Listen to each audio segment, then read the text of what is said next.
grapefruit juice. This is strawberry. This is strawberry banana. Okay, because I'm classy. Because I'm classy. Okay? Even more questionable. Fruity as fuck. Fruity as fuck, boy. Fruity as fuck, boy. God damn, tastes like straight banana. I'm smoking the original vape cigar. I chew my tobacco. There you go. Man, I could never dip. I'd smoke cigarettes before I started dipping. Dude, I dipped. I actually dipped for a long time. Like, I mean, I say a long time. I dipped for quite a while because I quit smoking cigarettes. I started dipping. That was great. And it was a big thing in college, but man, I got to a point where I was like peeling skin out of the inside of my mouth, and I was like, "Nope, I'm done. Can't do that no more. I'm not doing this. Going back to cigarettes." So, this episode is cursed, man. I just ashed all over myself. The internet is good lord. This is episode 167 of the Herpetoculture Shit Show. Good God. Yeah, we're 15 minutes behind schedule, but that's all right. Thanks to me. It's my technical difficulties. For whatever reason, there was a clog in the internet, and I just had to unplug my modem and plug it back in. And it's all right, buddy. It's fixed, man. It happens. I have to do it frequently, so. And like I switched the modem over, and it didn't even cut off. Like what Ellie was watching and I'm what glad Katie that was it's not doing. me this time. I'm honestly impressed. Yes, episode 167 of the Herpetoculture Podcast, brought to you by BlackBoxCages.com. Check them out, Facebook, Instagram. You need a Bio-G. If you got some rhino rats or any other cool, like Ophryagus, maybe, if you're one Derek Dykstra. Bio-Gs are awesome. I love them. Love their racks. Love their other cages that I have. XT3 is a fantastic cage. I need to get the Aggies hooked up into something soon because that female's growing quick. Yep. And then Steve Snakeshore and his Venom Hot Sauce. You can put some in a squirt gun and take it with you when you go hiking, and you can blind a bear if it comes at you. Perfect. Instead of the bear spray, just take some of that anti-venom sauce and say, "This is from Steve." And hose them down. Hose them. Bear spray. This is for the sanctuary. Steve sends his regards. All the way from the parish. Yeah. Venom Hot Sauce. Check it out. If you're buying the Venom Hot Sauce, you are helping Steve with his public outreach, public education, which I guess are technically the same thing. I don't know. I'm not a public educator. I don't know. I think outreach is more like getting out there like, hey, this is what I do, than public education is being this like, is true. This is like an actual educational, experience, which he does do both of very, very well. So he does. So he's got he's got animals he's got to take care of because he's rescuing things, relocating. He's got his own collection of educational animals. So if you buy his hot sauce, you're helping him support all of that. And he's just a good guy. And I was actually talking to him the other day. We need to figure out when we can have him on again because it's been a minute. So, yep. Oh yeah, Mr. Smiley. Who? Mr. Smiley. He's always smiling. That's Steve, man. He's always smiling. He's always happy. He's always in a good mood. I'm moving you and Derek. Oh, switch spots. Yeah, Derek, I'm on top now. How's it feel? Yeah. Whoa. The usual. Yeah.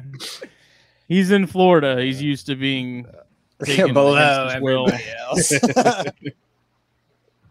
Good old FWC doing their thing. Oh boy, what a meeting that was. Yes. Well, so we're joined by, if you're not watching this and you're listening to it, we're joined by Pia Bartolini and Mr. Derek Dykstra, which Derek we just had on not that long ago. He's on the verge of just becoming like the sixth member of the THN crew at this round. Dude, I'm not against it. I'm not against it, man. Dude, honestly, Derek, you're one of my favorite people in the fucking army, man. I love you. You're awesome. Y'all are my only friends. So. We'll call it the Florida Fuckery Podcast. Yeah, boy. He can keep us updated with all the Florida Man Podcast. That's right. Love it. We just have him and God. Cody just ranting about Florida. Oh God, God! dude. Every episode, I'd listen to it. Imagine Every episode would be 4 hours long. it should be a monthly podcast. That first episode we did with Cody and Pia is still the longest episode we've ever had. Yeah. And nothing has even come close to it. Actually, I had to leave that episode early because I was actually leaving for Florida like the next morning, and we were touching like 3.5 hours on the episode, and it was like midnight. It was like midnight. I was like, dude, I gotta go. I gotta be up at like 4 in the morning. I haven't even gotten up to go to the bathroom. I've already pissed myself like 3 times. I'm not even stopping. Committed. The show goes on. Oh God. Sorry, Pia. No, I married him, so I know exactly what I got myself into.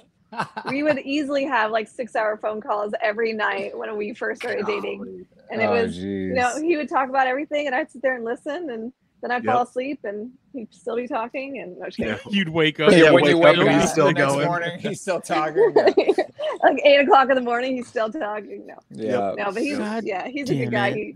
He just is very entertaining for sure.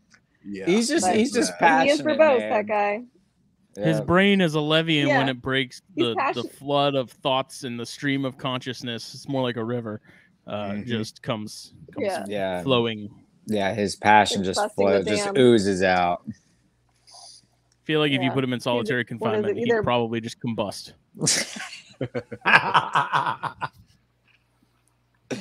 We joke that there's 3 P's of Cody. He's either pumped, passionate, or pissed off. Yeah. It's like a Pokemon he evolves. Yeah. You only get one of those 3 emotions, so. Yeah, there's no in between. Nope.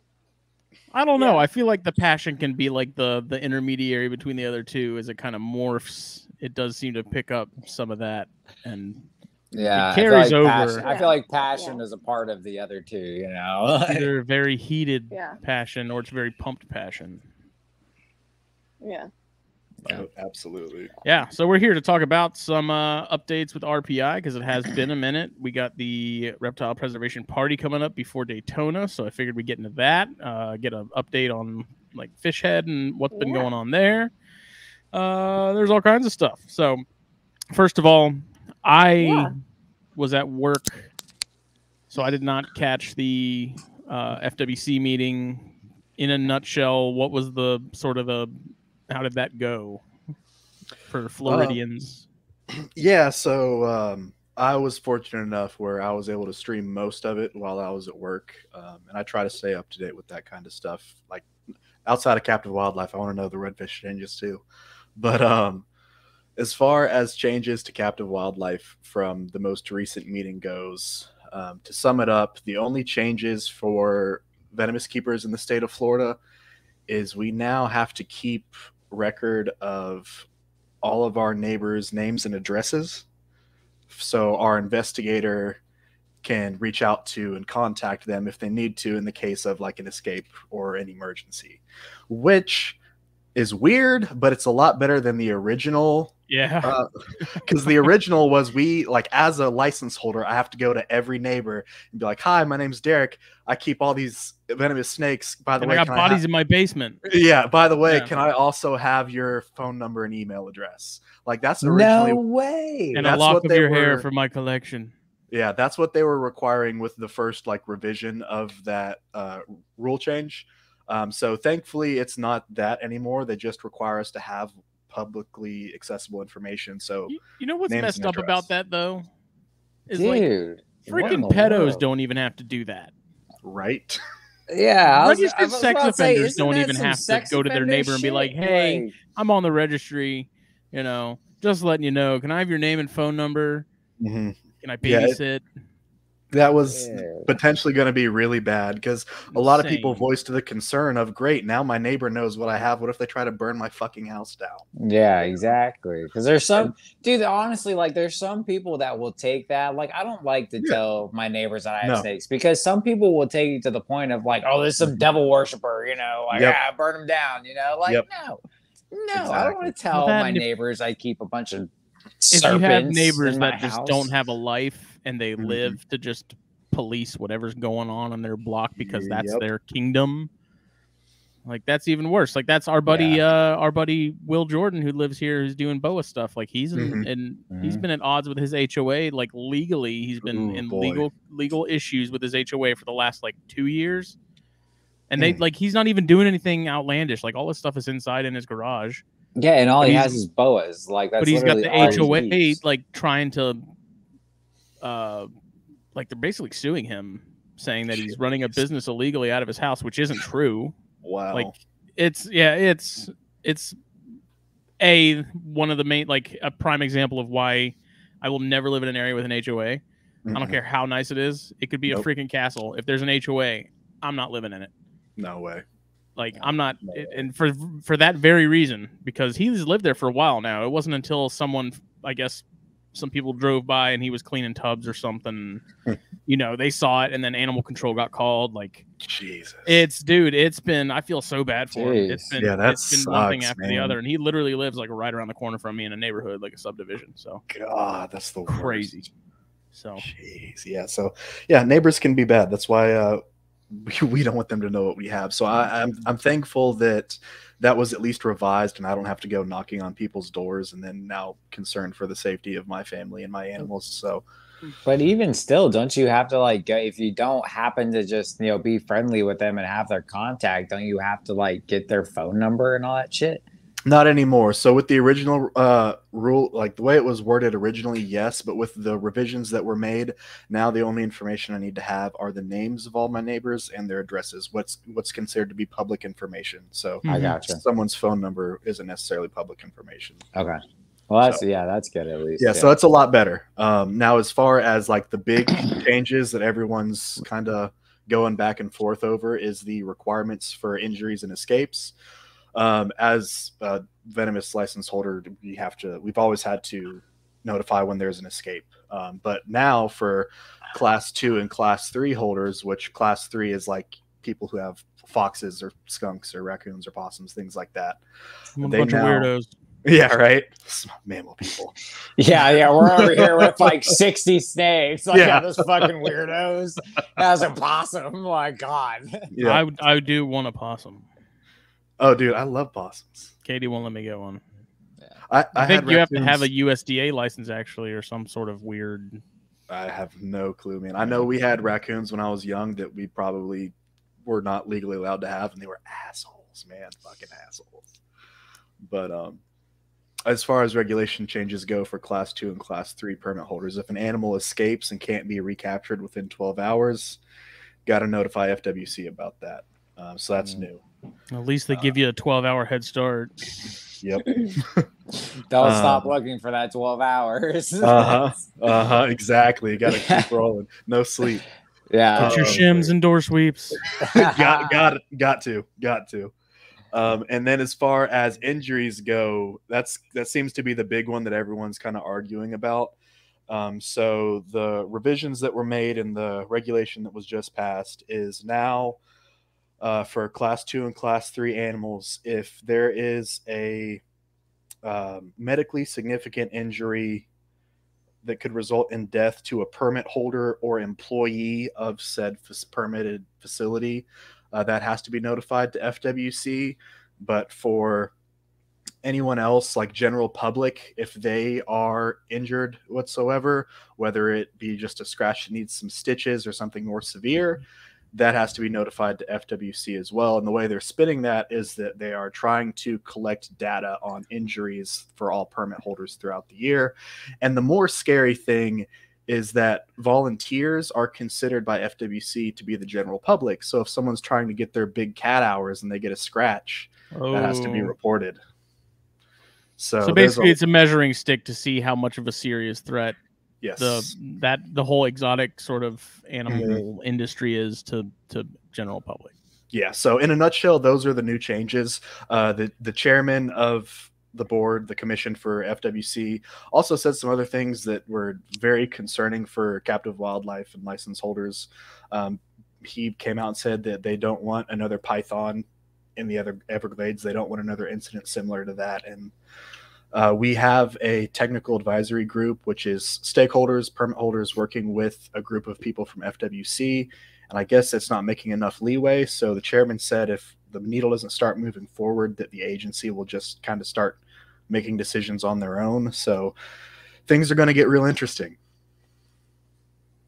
So bizarre. So no more banned species or anything like not that. At this time. Not at this time. That's at least there's that, you know. We have, we have a lot of people in Florida, and they were all everybody was kind of freaking out, you know, of what they were going to do, and so. Well, I mean, it seems like Florida sort of sets a precedent for a lot of other states where people are like they're kind of the poster child for legislation and stuff like that of like, well, if it can happen in Florida, it could certainly happen in Wyoming.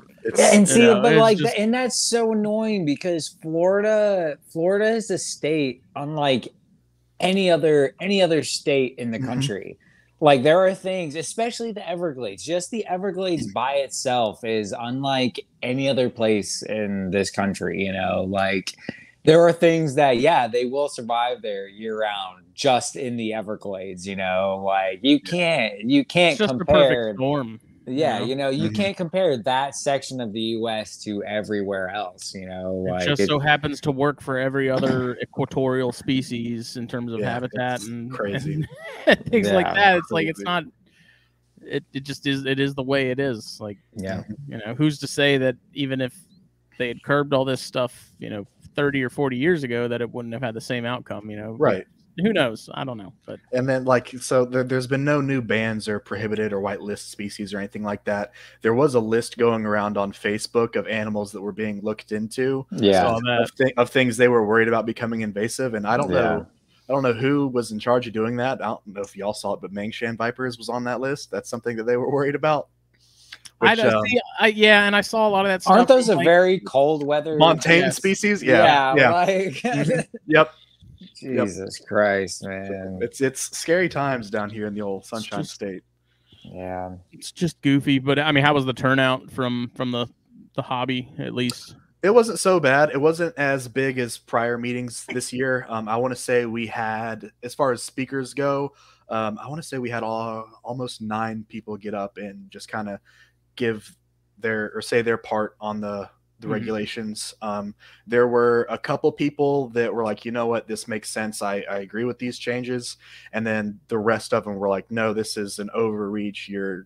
This is affecting our rights. You shouldn't be doing this. And ultimately they did pass it anyways. So it was, they had representatives from USARK Florida there to give their piece as well. It was interesting to watch, but they ultimately did pass the new regulation changes. So that goes into effect very soon. Yeah. Well, I guess the damage was at least minimal. You know? Exactly. It sucks that they're still doing stuff, but you know, it could have been a lot worse. Exactly. And this may be my hot take on it, but the way I look at it is, you know, if as an industry our representatives are like fighting tooth and nail, nitty gritty, like we don't want to budge an inch. If that's the route they decide to go, I don't think it's going to work out. We have to come to some sort of compromise. And I see the concerns that a lot of people have with the new regulations, but I'm going to take it as a small victory because it could have been so much worse. Yeah. You know? I think, and the compromise thing, I think it that scares people to a degree. Like I know Phil and I talked about this on Snakes and Stogies a lot. Like I get it. You know, it's that lack of trust that, okay, I'm going to compromise and you're going to hold up your end of the deal and we'll hold up our end of the deal, but you don't.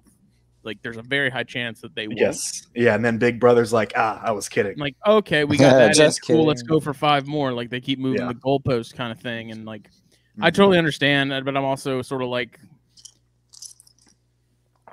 venomous stuff in particular. You know, it's like I have no real qualms with the permit system. Like, I have no real qualms with people having to work to be able to get to the point where they can keep those things in a reasonable, professional manner. You know, I don't think that's that out of the question.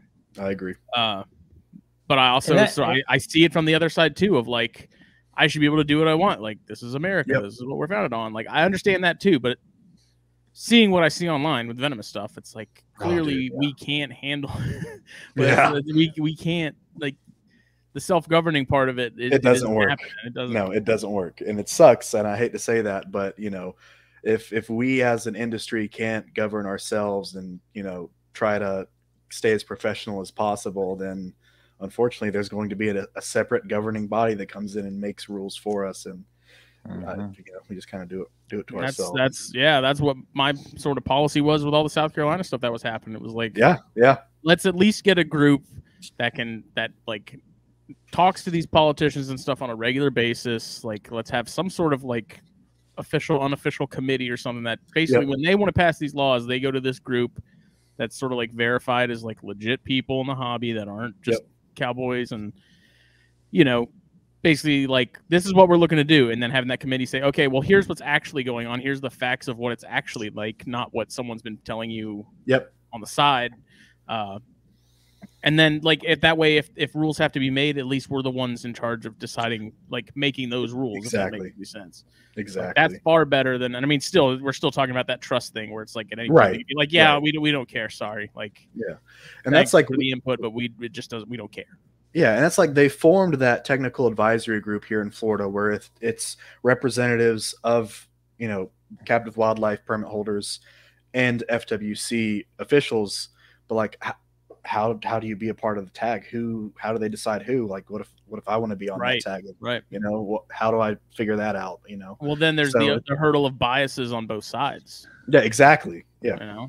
There's really no middle party that no. sort of, I mean, unless sort of individuals like yourself kind of, do count because you do have you are a venomous professional because you're not a moron with a gaboon. Yeah. But you're also like, you're interested in the FWC stuff. Yeah, I don't hate the agency like most other people do. So it's like you're in a position to sort of see both sides, and that's a position that 99.9% of people in Florida are not going to have that perspective. Yeah, so it's frustrating. It's at this point, I'm just trying to stay out of trouble, keep my head down, do my own thing, and at this point, I'm just hoping for the best, man. We'll see. Yeah. We'll see. And that's all you can do, man. Because like, at the end of the day, like. Yeah, all this stuff like upsets everybody, but at the end of the day, that's all you can do is just keep doing your thing and stay legal and just roll with the punches, man. Do it the right way and hope the government doesn't say you're doing everything the right way, but we still don't care. So hopefully it doesn't come to that point. Right. But there's always that, the more people that say, fuck it, I'm not going to do it the right way. Like the more people that get to that point, the easier it's going to get for them to be like, rip it away, completely. Yep. No doubt. So, all anybody can do is just, hope that, things don't get worse and just keep doing what we love, Absolutely. That's what I'm doing with like, this whole South Carolina thing, like I still keep a lot of South Carolina native stuff and, it's just kind of at the point to where it's like, if I don't breed this stuff to make money anyway. So exactly.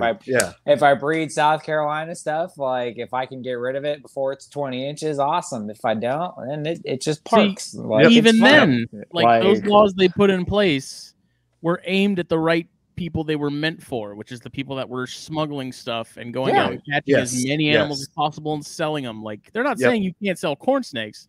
They're just saying you can't go catch every adult you see and flip it on a table. Exactly. Exactly. I have no issues. Like the laws, to me, I really those make sense. It's like I get it. Like you're protecting native wildlife, especially turtles, because turtles were the problem. Oh God, South Carolina in particular. Why they went ahead and lumped in like every other species of reptile, regardless of how common it is, just seemed kind of goofy. But I feel like it was probably like we're not going to go through each species and decide what gets what. Like we're not going to cherry pick this. Let's just blanket everything. Make it easy. And the laws doesn't really bother me that much because it really doesn't. I don't like collecting adults anyways. We've talked about that a lot, but I can still sell stuff. I can still sell morphs. Exactly. I get it. Like I'm not opposed to it. It seems much more common sense than like Georgia, where it's flat out like, if you see a corn snake, you're not owning it. And that's what it's like. Because like for me, it's like if we decide we're gonna sell stuff, it's probably going to be before it's 20 inches long anyways, So it's like all the people that are complaining about it, it's like I don't Okay, see so anybody you complaining can't about it, you though. can't get annoyed with your old breeder and just sell it whenever you want. Like, Right. okay, give it to somebody local Exactly. then. Give Like it to a kid who wants their first snake. You know, like you could just give it to somebody within the state, man. Like it's Yeah. not that big of a deal. Like, you know, I'm sorry, but like for me, it's you know, a $60 to $100 corn snake. Exactly. Like, you're really gonna cry about that? Like, I don't My know, Lady's maybe. Islands are 500. Get out of here. Get out, yeah. That's a locality in a Locality. locality. God damn, dude! One of the pits just smacked the tub. It's probably that angry one. Probably, dude. They all just ate the other day, man. They're crazy. I like that hat. Yeah, man. This is the new long leaf reptilia hat. Everybody. Nice. I like Yeah. it. I like I it. dig it a lot. Dig it a lot. It's funny. I realized the other day, like, so I had shirts made, which, you know, I'm bringing around of freebies to some people in Daytona. And then I'm gonna be doing another round.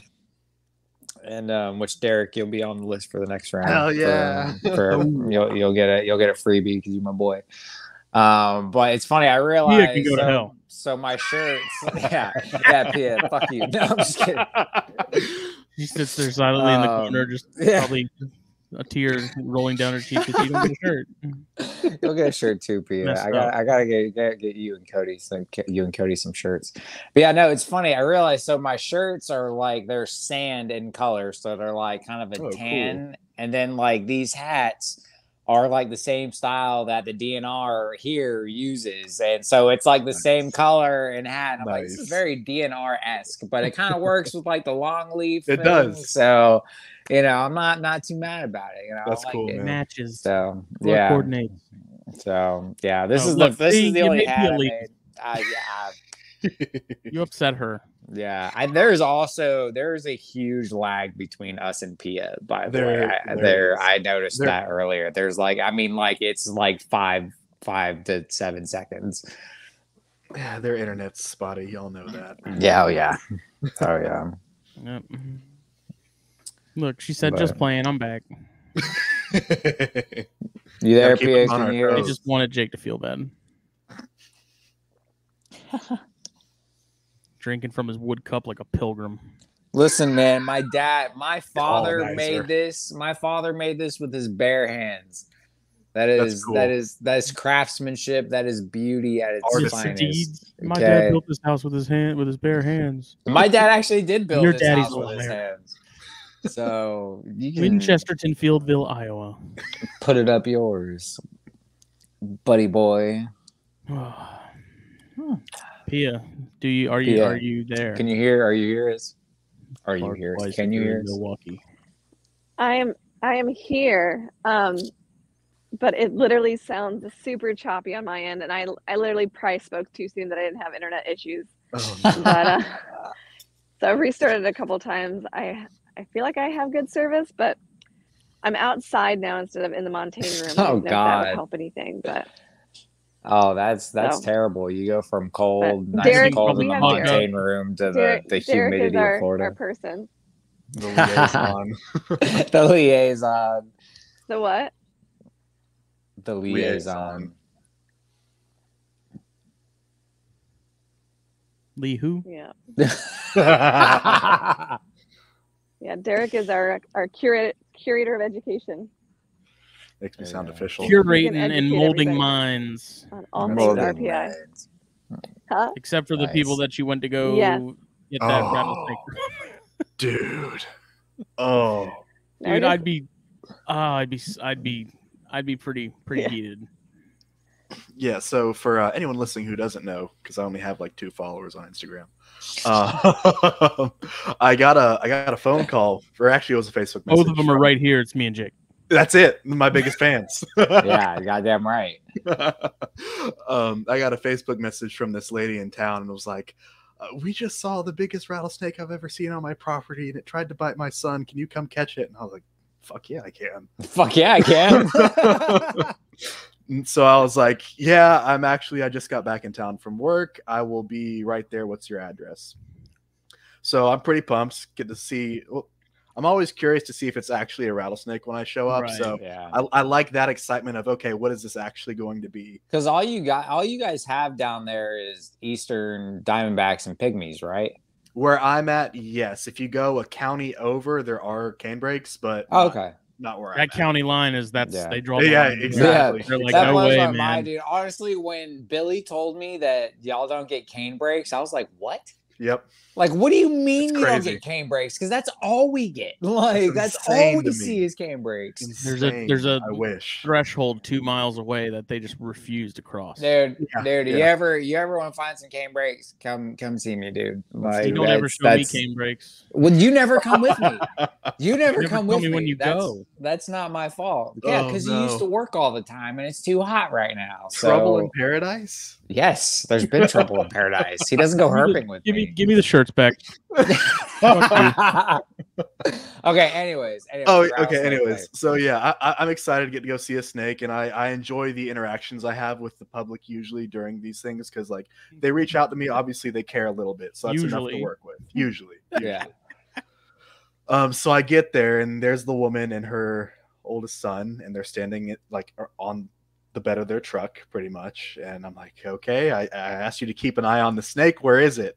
Yeah. And they point over in a general direction where there's some thick like blackberry bushes and a gopher tortoise burrow. And the son proceeds to tell me that he shot the snake 4 times, and it went back down into the gopher tortoise burrow. No, man. So I put on my PR face, and I'm very polite and very kind, and I'm Tuck like, his inner Cody away and Yep. lock him up. Yep, I reserved that part for a little later. He put one of the peas God. away. Yeah, exactly.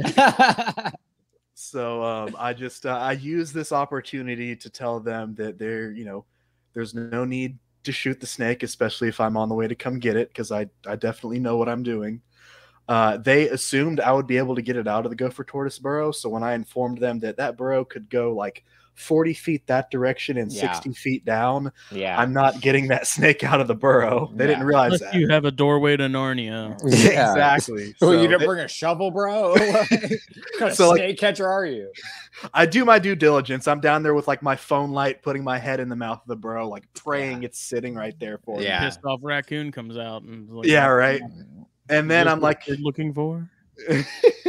so I'm like, let me be as polite but as passive aggressive as I can about this. Yeah.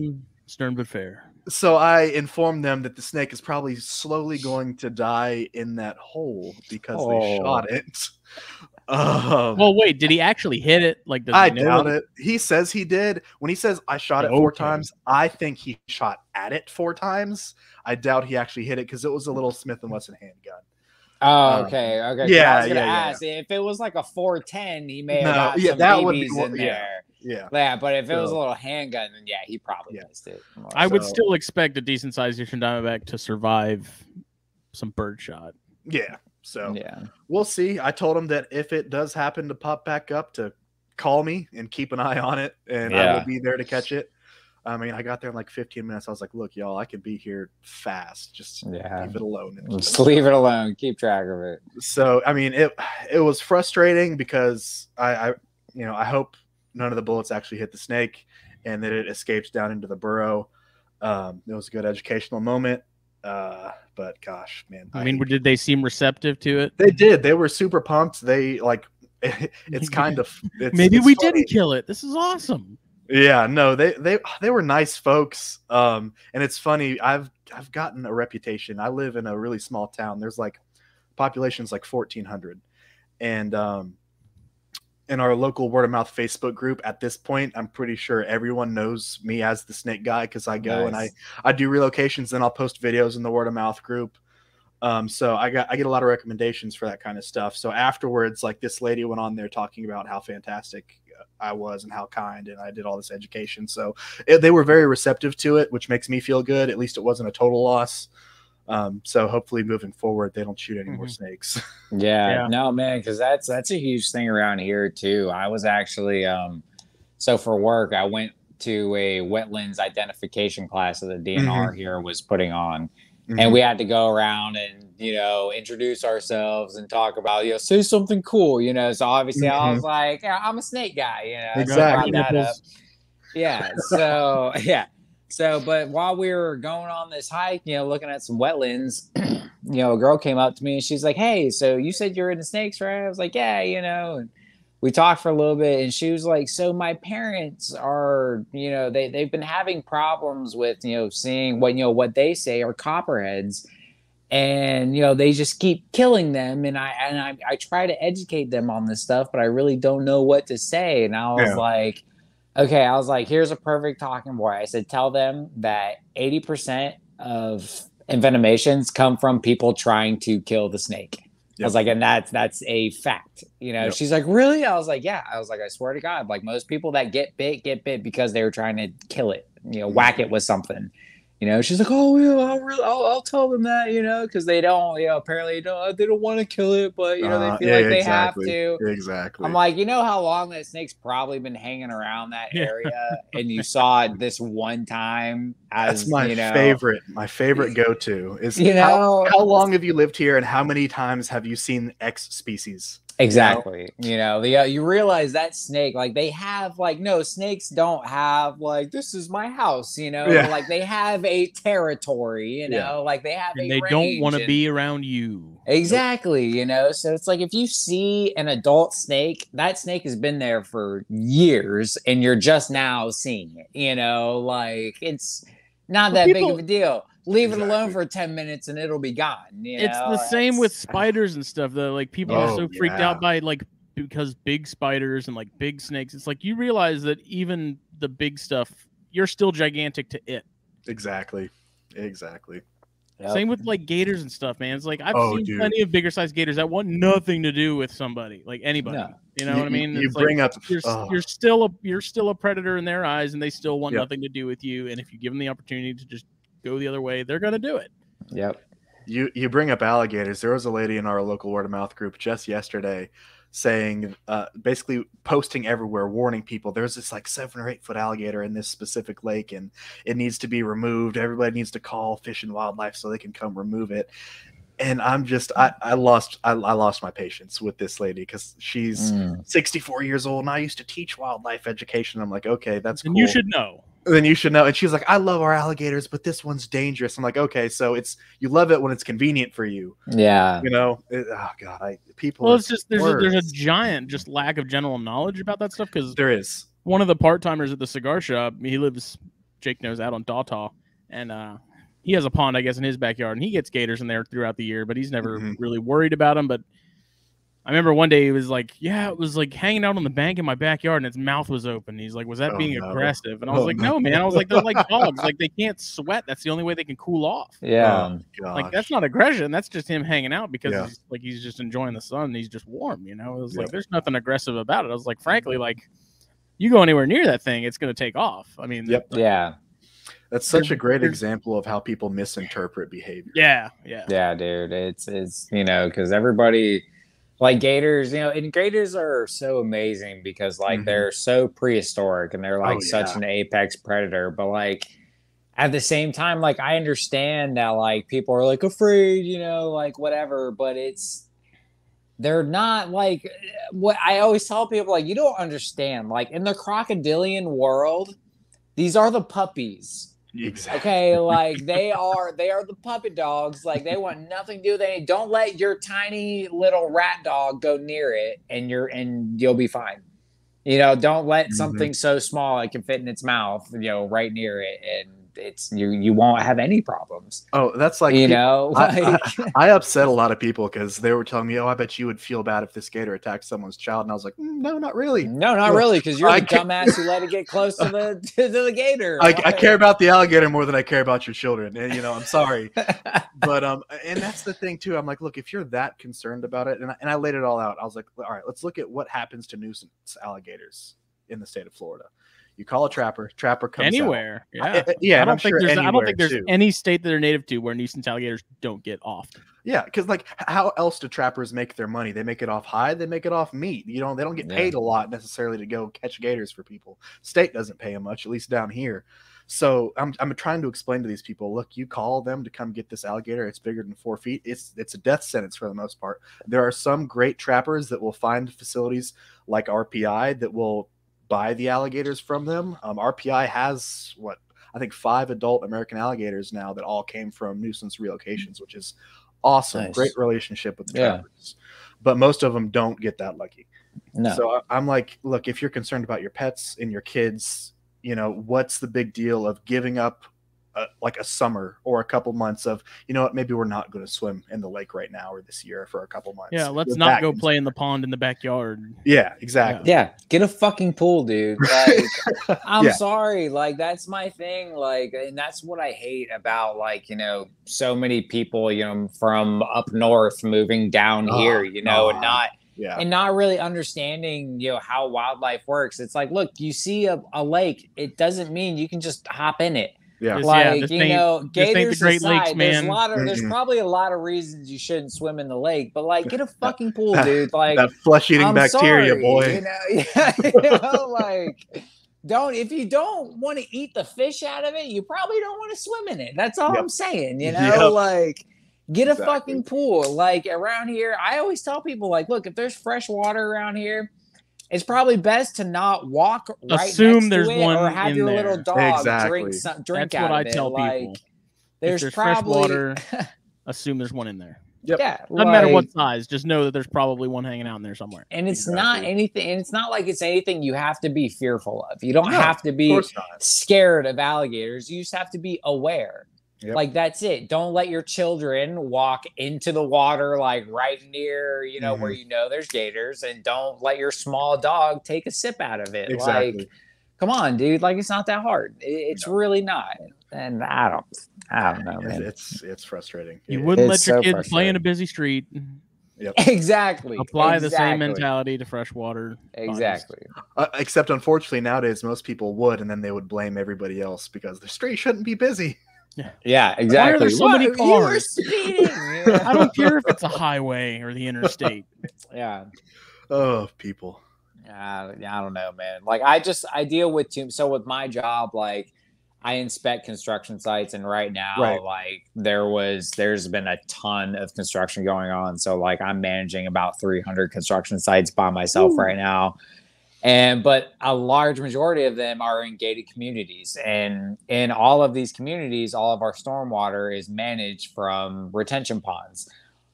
All those retention ponds have many alligators, you know, and it's like, you get the same thing, man. As soon as one person complains, you know, it's a problem, you know. And even one time I even caused something that even, like, it frustrated, like, and it pissed me off. I was like, I should have just kept my fucking mouth shut. Yeah. Like, I walked up to a site, and there's a big pond in the middle of it, and there's an alligator, like one of the biggest gators I've ever seen in the wild. It was like literally almost standing upright, and it was just bellowing like crazy, dude. Oh my God. There's nothing cooler. There isn't. You can't watch videos of that and get the same, like, the hair raised on your arms. Dude, I walked out. It's the coolest thing.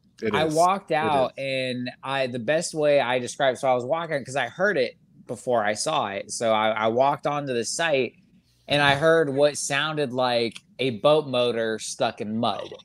You know, that's the best way I describe it. Like a boat. You ever heard a boat that's stuck in mud? It's just like, you know, and like I was like, what the hell is that? And I come out, and there's this gator. It's got its nose straight up in the air, and you could just see the water shaking below it. And I was like, that's amazing, you know. But I told the contractor that was there, I was like, hey, just so you know, there's a big gator in that pond, you know, just watch it, ladies. You know. Yeah, you know, I was like, just watch it, you know, he's pretty big. And he's like, oh, okay, yeah, man, thanks for the heads up. I was like, cool. Next day, he texted me, he goes, hey, man, I've got animal control out here. Can you tell me where that gator was? I was like, fuck, dude. Like, I was just trying to let you know. What's animal control going to do? Like, don't exactly.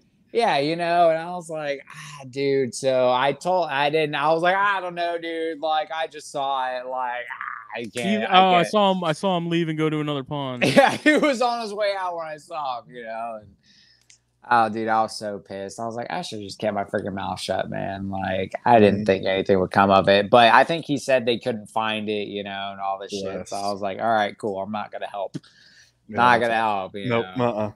Because a lot, and it's funny, a lot in those subdivisions. So there's always pipes that lead, you know, pond to pond, and it's funny. The alligators actually use that as kind of like a subway. That's pretty cool. Because before the job I have now, I used to map out all of the drainage systems. I used Just to like pop in New York.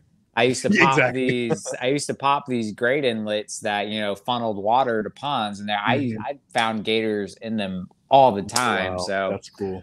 I'm hoping that, you know, he maybe travels from pond to pond, you know, and, you know, got out of there, because I haven't heard anything about them actually catching it. So that job is still active. So speaking of crocodilians, though, I'm almost done with this new book called Tears for Crocodilia, which I think I mentioned a couple weeks ago, because the author reached out to me for a review for the website, and so he sent me a PDF copy, but I was like, man, it ain't the same, so I bought a copy. Hell yeah. And it's really good. Like I'm almost done with it, and we're gonna have him on at some point once I'm done with it. Like he's not like I wouldn't say he's like in the hobby. Like he comes from more of a paleontology sort of background. Nice. But he's got this book on crocodilians, and like sort of it talks about sort of the conservation aspect of them, like why so many are disappearing. And, you know, he has a chapter on like alligators, a chapter on Nile crocs, a chapter on gharials, and sort of his experiences going to these parts of the world when he's, you know, and doing different research projects, but being in that area and checking out these animals. But he also talks about like the human history with crocodilians and like their place in cultural and religion in like Egypt and stuff like that. And like, it's really good. So I'm super excited to get him on at some point.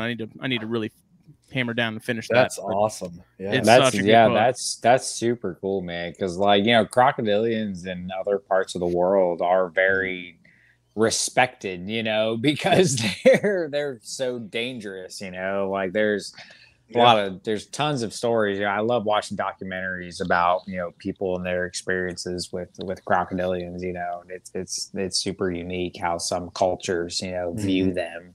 You know, some view them as these terrible beasts, but some view them as almost gods. You know, exactly. Because they're so powerful. Yeah. And that's one of in the part about Nile crocs, you know, he talked about Egypt and how like they were revered as like a godlike figure, and they'd have certain crocs that they'd feed and take care of and keep captive. And then they'd have these babies they'd raise up that would get used as like sacrificial sort of deals, but they were all they would like mummify them and stuff. Like they found crocs, like a ton of different crocs that had been mummified, and like just really interesting. It's such a good book, so definitely check that out on Amazon. Awesome. It's called Tears for Crocodilia.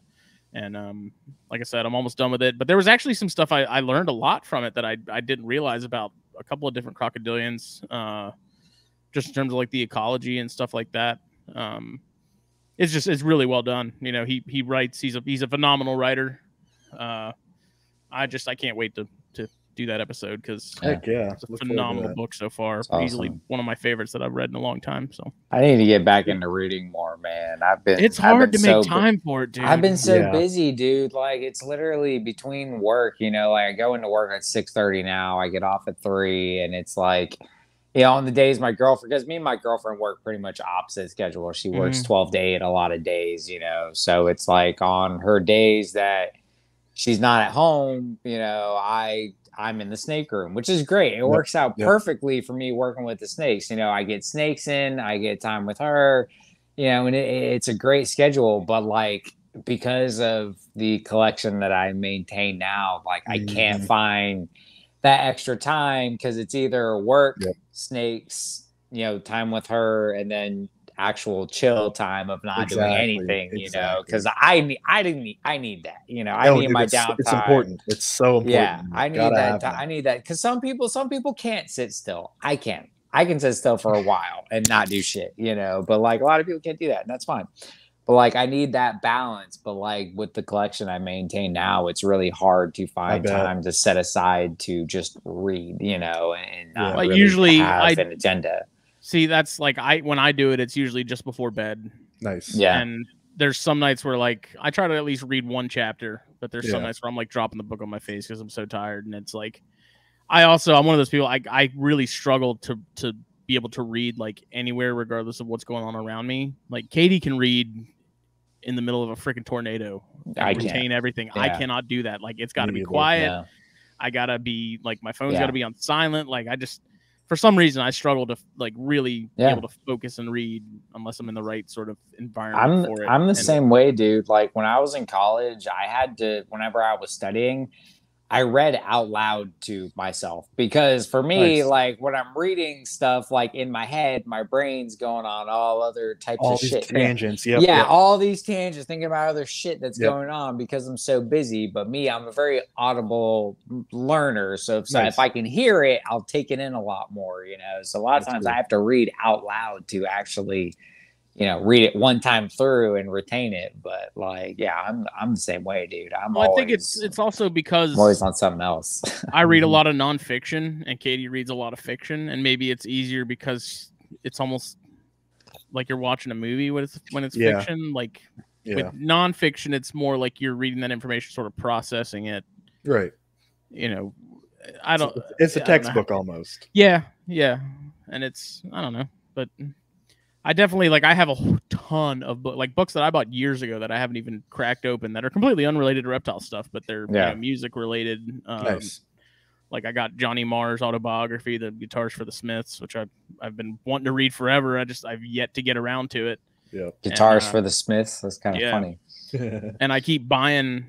You know, there was a point in time where I'd go to the bookstore and I'd just buy like 2 books, 3 books. Oh yeah. And then I'd never touch them. Like they'd sit on my shelf, and there's still a handful that I bought a while ago that I haven't touched. But then I see new Hurt books and I get those. And I got like a whole stack of Hurt books to read. And it's just like I want to read more, but it's that same thing of just like the time where I'm not doing something, you know. Yeah, that's not a bad idea though, because I do like there is like saw 30 minutes to an hour that I'm sitting in bed playing a game on my phone, you know. So it wouldn't be a bad idea to, you know, take that up with. And there's some nights where I'm like, I'm just not feeling it. And it's like I do just want to sit here and do something mindless on my phone before I go to sleep, you know. So because that's the thing, man. I think guys like us who maintain, you know, bigger, you know, I'm not gonna say big because I don't have a big collection. I have quite a few snakes, but I don't have a big collection, quote unquote, but it does take up a lot of time. So for guys like us who have a semi big collection but also work 40 plus hours a week, it's like, you know, the downtime of doing something. You got to be more picky about what you do with it, right? Like that mindless. And some of us have kids on top of that. Yeah. You have kids. I don't have kids, but that's also a good excuse though, because I really push for like reading night where it's like we're not watching TV. That's cool. We're just that gives me an excuse to read. That gives an excuse to get Ellie from, you know, not watching TV and like that kind of thing. So which is important, especially nowadays, with kids, is getting them off these devices. Limit that screen time, man. Because I don't have kids, but like I dealt with kids for a long time, and it's like, dude, where kids are now with electronics and devices, it's sad, you know. Like Justin makes fun of me all the time. He's like, "Oh, you haven't seen this movie? You haven't seen that movie?" It's like, no, because I was. What do you mean you haven't seen Moana? I was, but it's like because I was outside as a kid. I didn't watch a lot of movies. I didn't play video games. I was outside a lot too, but I'm still cultured enough to watch some of the most important movies in film history, like Biodome. Number one, my parents were very conservative, so like I didn't, But I also grew up on 5 acres, dude. Like Airheads. I was never not outside. You know, that's what I Tone did. Rangers. Dude, Jake, I'm right there with you, bud. I grew up the same way, 10 acres, middle of nowhere, outside all the time. But dude, it's like the world's changing, man. Dude, it's sad, man. It's sad. I don't know that it's necessarily sad though. Like it is to me because kids don't know anything about anything outside of their phones. But think about it, like the 30 same thing about a hoop and stick back in the day. They're like 30 years from now, there probably won't be any outside. You know, Yeah, you're exactly. The planet's going to be, and that's the problem. That's what I'm getting at. It's like use it while we got it, because give it 20, 30 years, we're all fucked. Like, I don't know what to tell you. Like, enjoy it while we got it, because it's not going to be here forever. Like, climate change is very real, people. Like, it is. I don't know what to tell you. At the same time, I don't necessarily want my children to go through what I did, because when I got to college, like, we still didn't have internet at my house. I was fortunate enough to still live at home, but like, I grew up without really any internet at the house, and I could barely function like Microsoft anything. Yeah, that sucks. that is hard. And, like when you get to college, you got it. Oh, dude, it was such a life-changing thing. I don't know. I think it's just a generational thing, man. It is. Like, it is. I understand. Yeah, kids spend a lot more time in front of screens, but it's like that's where we're at as where we're headed now. Yeah, that's like that's where it is. Like, it's not necessarily a bad thing. It's not great. I mean, they said the same thing about pretty much any other major technological advancement of how like this is horrible for our species. Yeah, you know, we're in that we're in that transitional period where it's like we're changing from a generation that didn't have any of that to a generation that grew up on it, you know, and it's like we're that weird. And I feel like we're kind of that perfect, you know, guys in our people in our generation are kind of at that perfect in between of like, we were around when the internet was really blowing up, you know, so we know how to work all the shits, but like we still grew up outside type of deal, you know, so it's like we're that perfect in between, because like I'm thankful for it, because like, you know, where I sit right now with work and stuff, like it's very, you know, like I spend a lot of time on the computer doing paperwork, you know, writing emails, all that stuff, but I know how to do all of that because of my upbringing, you know, I am semi technologically more advanced than some of my coworkers, you know. So like it gives me that good in between, but I feel like that just makes me, you know, well-rounded. You know, TikTok doesn't make sense to us, but PlayStation didn't make sense to our parents. Right. Exactly. Right. It's the same thing, you know. It's like it's a change. It's a cultural shift, and it's like if you weren't born in that, then it's not going to make sense. But the same thing happened for us in the 90s and onward, to where it's like we were that generation where it's like we were still outside and we were still doing like the traditional things of childhood, you know. But then at the same time we came into like the electronic and internet age at a later stage, you know. At least for me, it wasn't until I don't know, probably I was 10 or 11 before we had like AOL and stuff like that. Right. And like, So I don't know, but we did lose Pia. All I know is that like 16 years old, I learned how to take out my my dad's deer cam and delete the pictures that were found of me smoking cigarettes in the woods. So that's all I knew. I figured out how to do that. So you know, there's that. I didn't have a smartphone until I was 18, but you know, it's at least I could figure out an SD card. I can't even really get mad at my child for wanting to watch TV all the time. It's like when I had Halo 1 on PC, dude. If I had any amount of free time, I was playing Halo Online for hours. Like, see, I was like a TV guy. Like I liked watching cartoons. Like I was a big cartoon guy. I loved all the Bugs Bunnies, you know, all the classics, you know, when I was younger. I'd play Guitar Hero until my fingers bled. Yeah. See, I was never into that. I played like PS2 and I played like Madden a lot. Like football, any sports games on PS2. All I had for game systems was a PS2 and an N64. That's what I knew. I knew Super Smash Brothers. And I knew the Madden games. I had a PS1, man. Tomb Raider and Tekken was. Oh boy, there you go. The jam, and Crash Bandicoot. Oh man, I had Crash Bandicoot on N64. It's good. That was the good shit, man. N64, you'll never be the Nintendo, man. Jeez. Yeah. But so we lost Pia because she gave up on her internet, just so everyone knows. So we're gonna have to figure. We'll still touch on like RPI stuff. Absolutely. I mean, are you spending a good bit of time over there still doing your thing? Like, Usually when I go over to RPI, I'm socializing, but I do support from a like behind the scenes kind of deal now. I'm not over there working animals nearly as much as I used to be, but helping out with events, education programs, things like that. So yeah, they've been doing a lot of that lately. Yeah, no, I'm pretty excited. We've actually got something coming up this Saturday right here in town, like 20 minutes up the road from Cody and Pia's house. I'm doing a presentation to just the local community of just living with snakes, how to identify what we've got right here in our backyard, what to do when you see one, things like that. Pretty excited about it so far. We've got 15 people signed up, but I'm expecting a couple more to show up at the door, and from there, word of mouth will spread, I'm sure. That's awesome, man. That's great. And it's honestly like, it's really cool because like we've known you for, I think I met you at the first Southeast Carpet Fest, right? 2019? Was that 2019? Oh boy, might have been 2018. So we're going on like 3-4 years of like knowing you, like at least, you know. And I feel like we hit it off pretty much from the get-go. Which no doubt. You know, so it's like, but it's been really cool because like I said, I wasn't lying when I said you're one of my favorite people in the hobby. Like I genuinely, I love seeing your Instagram posts. Like I've liked you a ton since like I've known you, so I've loved seeing your following, and it's been so cool to like see how you've progressed with RPI, because like when we first met you, you were kind of just like, you were a volunteer, you were working towards your hours, you know, you were a grunt worker for Cody. It's like, and now like you have your license, you're keeping all these venomous, you know, you're moving up and moving forward. Awesome, and it's been so cool to see the progression and how like what it takes for somebody to do it right in Florida. And like you are like the poster child for that, man.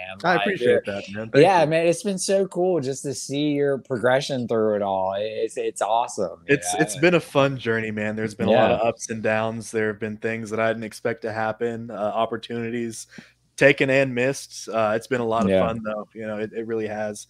And I don't regret any of it. Yeah, I worked for the Rattlesnake Conservancy for a really long time. Enjoyed my work that I did with them. Was fortunate enough to just live right up the road from Cody and Pia. Like that's just a stroke of luck, man. And then I see that though as almost like how Jake and I sort of started our thing. It was like the fact that you were where you were and that they were there that they were where they were. Like it's I know it would be, it's meant to be. Sort of, I mean, exactly. if you're one that believes in that kind of thing, but I mean it's like a everything happens for a reason kind of scenario. It's like especially like in Buford here where we live, like the hobby does not exist. Like it doesn't. I mean, you're gonna have your casual folks that have a couple things here and there, but you're not gonna have a lot of people that are like really into it. Right. Yeah. Right? You and I are two of very few people, at least I would say within 100-mile radius, that do this like on a more serious level. You know, like there's not a lot.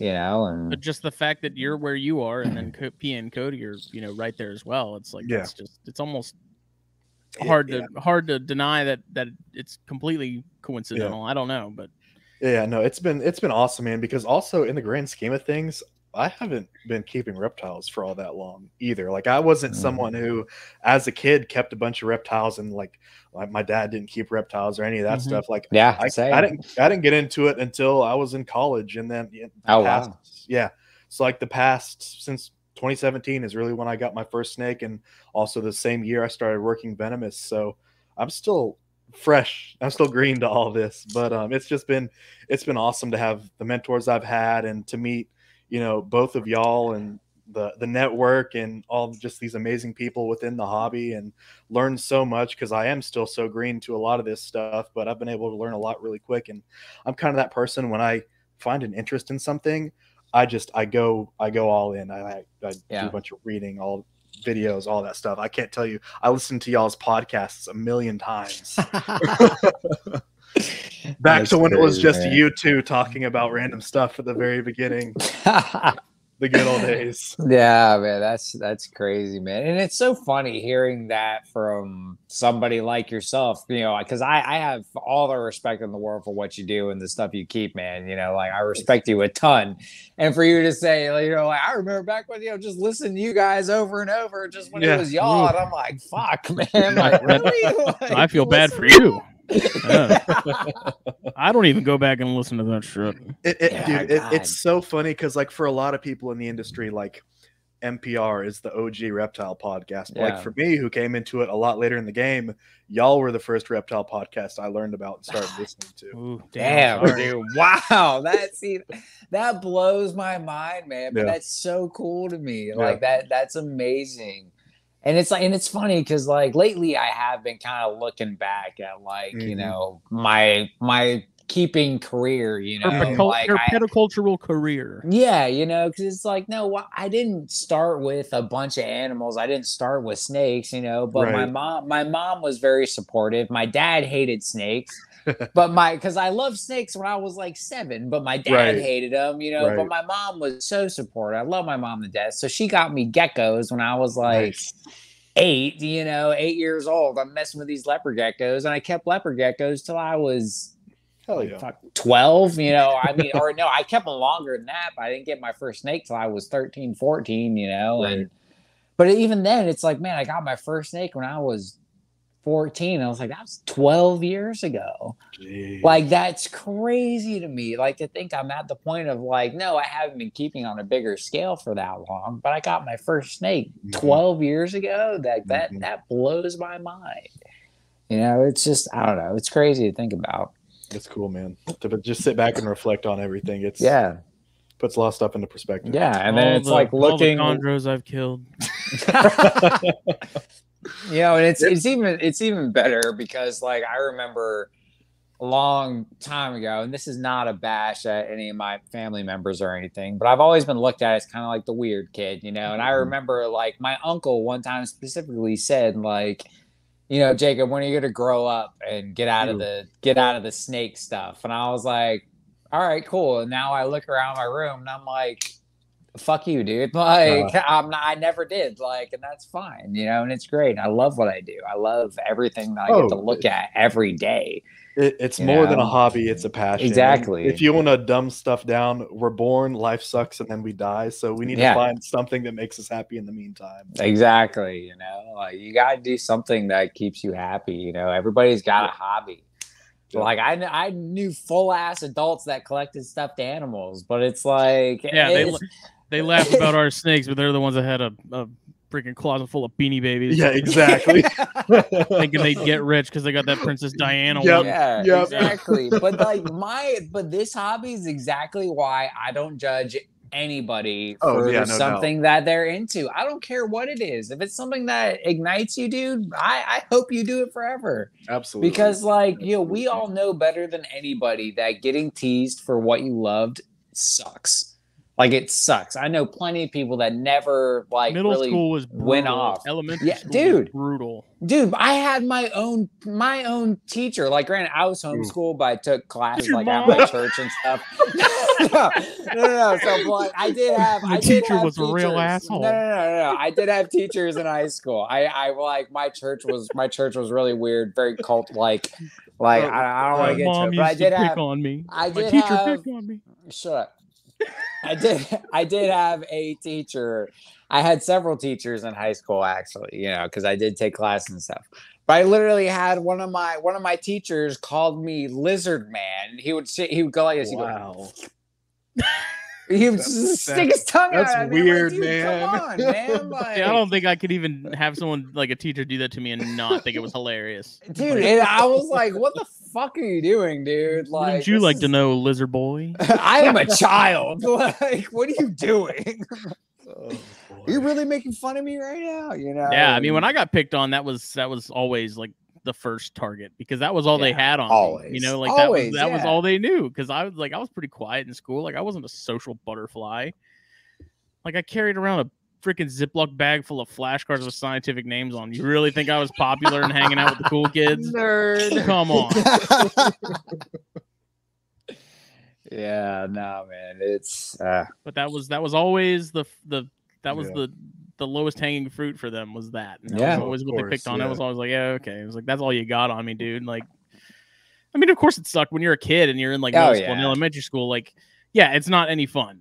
But then you look back on it now and it's like you go home and fuck your snake. Yeah, like that's literally what I just kind of laughed because I'm like, that's literally all you got. Like, yeah. And I mean, you look back on it now as you're older, and it's just it's hilarious because it's like the most stupid, campy, like high school teen movie insult that you could think of. Like the jocks are picking on the kid who keeps, frogs and. I can tell you from the other side, as someone, when I look back on how I was in middle school and high school, I'm like, God, I was a dick. And then I look back on it and go, I kind of asked for it. Yeah. Oh, so you're the guy that made fun of us as kids, huh? Yeah, that's what it was. I was a dick when I was in high school. I was a jock. I was popular. I had a huge fucking ego because I was like, I can like bench the most out of everybody in my grade. I'm a bad motherfucker. Yeah, I was. Oh God. I'm gonna go bench 250, and then I'm going to visit your mom. How much does your mom weigh? Yeah, I can bench that too. Bench that last week, if you know what I mean. Hey, oh, jeez. Oh God. So RPI, anyways. Well, actually, real quick. Speaking of like coworkers and sort of public education thing, do you guys find? I've noticed over the years between the different jobs I've had that. Because my coworkers knew that I liked snakes, that over time, sort of their how they viewed them sort of changed to where now, like before when they maybe would have killed one on site, now they're like, wait a second, Smitty likes snakes. Yep. I'm not going to kill this one. I'm just going to let it be. Like I can't think of specific times that happened, but I know it has happened. Yeah. Like I had people or like even friends of family or family that were like, I saw a snake the other day and normally I would have killed it. Yep. But I saw it and I thought of you and I just left it be. And it's actually pretty cool. Yeah. That's the best. Yeah. I love that feeling. And it's something that like for me, at least it happens pretty consistently because I mean, I might not be as bad as Cody, but I love to fucking talk, especially to random people. I don't know. But like whether it be family, co-workers, someone that I happened to bump into at a gas station and waited in line because there's a crackhead trying to buy lotto tickets in front of us, it just it's a really cool thing that because they'll reach out to you just randomly out of nowhere. They're like, you know what? I saw a snake the other day and like I thought of you and I'm like, I'm sorry, but my face just popped in your head. But as I was about to take that shovel and take off its head, I thought of your head and decided not to. Yeah. But it's a cool thing, and that's something I do run into pretty frequently, and it makes me feel like I am making somewhat of an impact, no matter how big or small it might be, just to know you're making a little bit of a difference. I'm doing something right. And I think that's a win on whatever scale it may be. I mean, like, if you think about it, though, like one person, changing one person's mind saves a lot of snakes. Yep. Because, like, no, we don't see them every day, especially the ones of us who actually want to see them. Exactly. We all know we never run into them. But, like, if you can change one person's mind, that changes a ton. That saves a ton of snakes, man. Like, there was a dude I used to work with, and he was a very open-minded guy who's very willing to take in information, but he was very fearful of snakes. And I had a hour-long conversation with this dude, and at the end of it he was like, dude, I'm never gonna kill another snake again. And I was like, I win, like, yes, like that's exactly, like, that's all I want to accomplish is like teaching these people that, like, they're not so bad, like, putting in perspective. Like, I always try to put people into the snake's shoes, you know what I mean? Like, imagine being so small and something is literally 4 times the size of you, and it just wants to grab you. Like, all you're gonna think is going into defense mode. I always tell people, I'm like, what happens if you're at home asleep and somebody breaks into your house? Exactly. You're gonna freak the fuck out, grab your gun, whatever it may be, and defend. all you can. Like that's all snakes do. That's all they do. All they know is survive. They eat, they shit, and they survive, and they breed. They breed. Like yeah, that's they make more. it. Yeah, exactly. That's their life cycle, you know. But anything that's bigger than them is a threat because everything's bigger than them. Like that's it's like they are. Yeah. It's crazy, man. I always say, like, your fear of snakes is nothing compared to their fear of you. Yep. Like it's nothing, and I don't know. I really try to just put people into their scales, Yeah, like, dude, that's one of my favorite angles to approach it as. And I switched it up depending on the situation. Sometimes I'm telling a grown ass man, "Oh, you're afraid of something that sits 4 inches off the ground with no arms or legs? What kind of fucking man are you?" But more times than not, I'm telling people, "Hey, look, we tower over these things. They're terrified of us." And I like going with that angle, kind of change the perspective a little bit and realize maybe why that snake's acting the way it is. Exactly. Like give them, like, put it in perspective, like I said, I always try to put them into their spot, how they would feel. How do you feel when somebody is 7 feet tall and standing over you, like, that? It's intimidating, and it's like, imagine that, but double, because literally we stand 5 to 6 feet over these things. Like it's insane. You're telling me somebody that's 5 to 6 feet taller than you isn't going to intimidate the ever living hell out of you? Like, intimidate me, man. Like, actually, I take that back. If I saw someone that was 5 or 6 taller than me, I would definitely be freaking out, because that's a human. That's an alien. That's a tall motherfucker. Skinwalker. And it's even like with venomous snakes. I always tell people, I'm like, so with venomous snakes, like, you have to realize, like, their venom is how they eat. Yep. Okay, like, they don't want to use it on you. They will, if they have to, but they certainly don't want to. They want nothing to do with you because they know that they can't eat you. That venom is how they survive.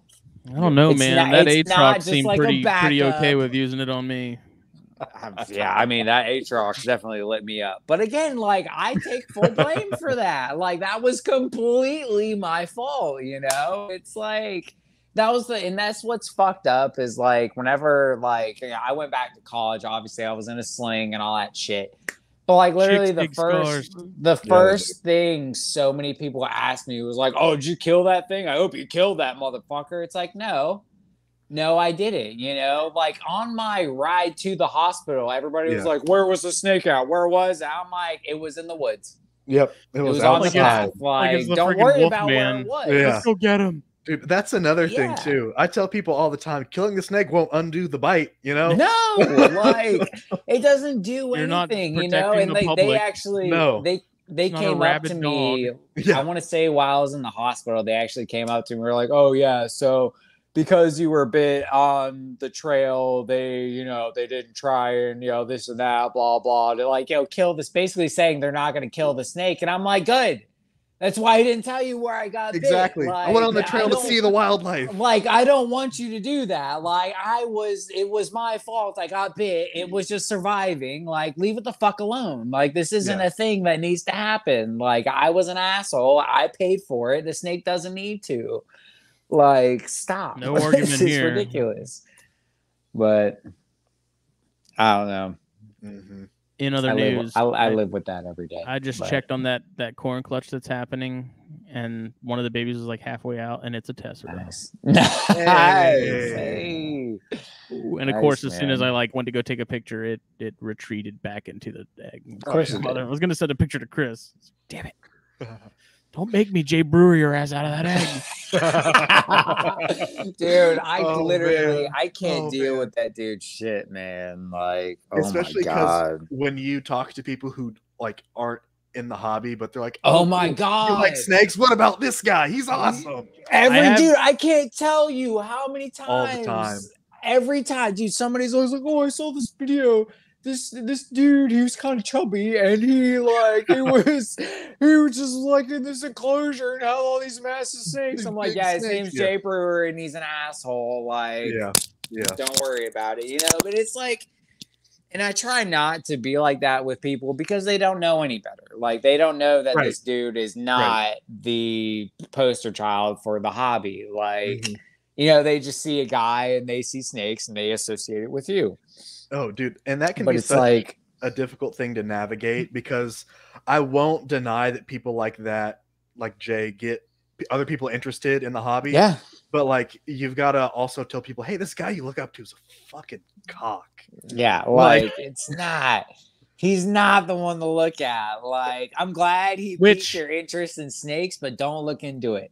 It's Don't funny look you into say it for that, him, like, because one of the ladies I work with, so it's funny. Like, I have my Wise Cam set on the clutch of eggs that's hatching at the time, and so I check in on work periodically, and like now she's like, "Oh, have you checked on him yet?" And so like she'll come and like look at him too.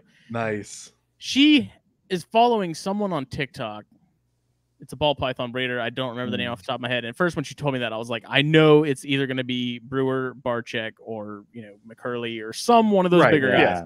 It actually isn't. Oh shit! It's another guy. And she showed me some of the videos, and like it's pretty legit. Like, he does cut the eggs and stuff, but he's not like yanking babies out and prematurely or anything like that. And so I was like, because like when she showed me that, I was fully expecting that. Oh yeah. And I was like, I was listening and like watching the videos, and I was like, this dude's legit. Like, that's awesome. It's no bullshit. Like, it's educational. Like, she's actually interested in it. Of course, it's balls, so she's like, they come out all these crazy colors and like, oh yeah, and I thought it was funny, and it's also funny because she will watch that stuff all day long. If I have an actual snake there at work, because I've already had some delivered to the new job, I told them that when I came on, I was like, look, I'm gonna have some boxes come in here. There's gonna be snakes in them. I'm gonna open them when I get them, but I'm only gonna take them out to make sure everything's okay. Like, other than that, I'm not gonna be like playing with them. And like one coworker, she's all about it. She loves it. She played with the Janai as soon as I got it. And then the other ones were like, yeah, no. Like they'll come look at them, but it's funny when they're in person. Like that coworker, she's like, I don't know. But if it's in a picture or a video, she's like, oh my God, that's awesome. I'm like, what? Like what? That's so funny. Yeah. So I just that's great, man. And like, and it's funny, man. It's so great because like the last couple weeks, I've actually had like 2 to 3 people come over to the house and actually like want to see the snakes. Nice. Hell yeah. And it's so funny because like, most people who come over, like a lot of people, when they hear that I have snakes, they're like, oh, I'm never coming to your house. And I'm like, I never invited you, like cool, But I've had a couple people actually come over and want to see the snakes, and like, dude, it's so much fun. Like when you have somebody who actually like wants to see and actually cares, like a buddy of mine has a ball python, and he asked if he could order rats with me because I was about to order, a big order, and he needed some rats for his ball. And so he ordered some with me to save on shipping and all that. So we came over to pick him up, and I was like, hey, you want to see the snakes? He was like, yeah, I was hoping you'd have time, Nice. So I walked him through everything, and dude, he was so just enamored with everything. And that's cool, dude, it's so much fun. Showed him carpet pythons, and you were like, you should ditch the zeros and get with the heroes. Dude, I'm telling you, I whipped out one of the males, and I was like, just so you know, this guy's for sale. Yeah, right. And he was like, man, he was holding him. He's like, man, if I didn't have Atlas, I'd be paying you for him right now, man. Hell yeah. I'm like, that's good, man. It's like, I don't know. I love when people actually care, and get like infatuated with the stuff, because I don't know. It's just so fun. Like somebody who's never held a Pituophis, I love putting a Pituophis in their hand. Especially those forks. Yeah. Oh God, no. No. The forks do not go into people's hands at all.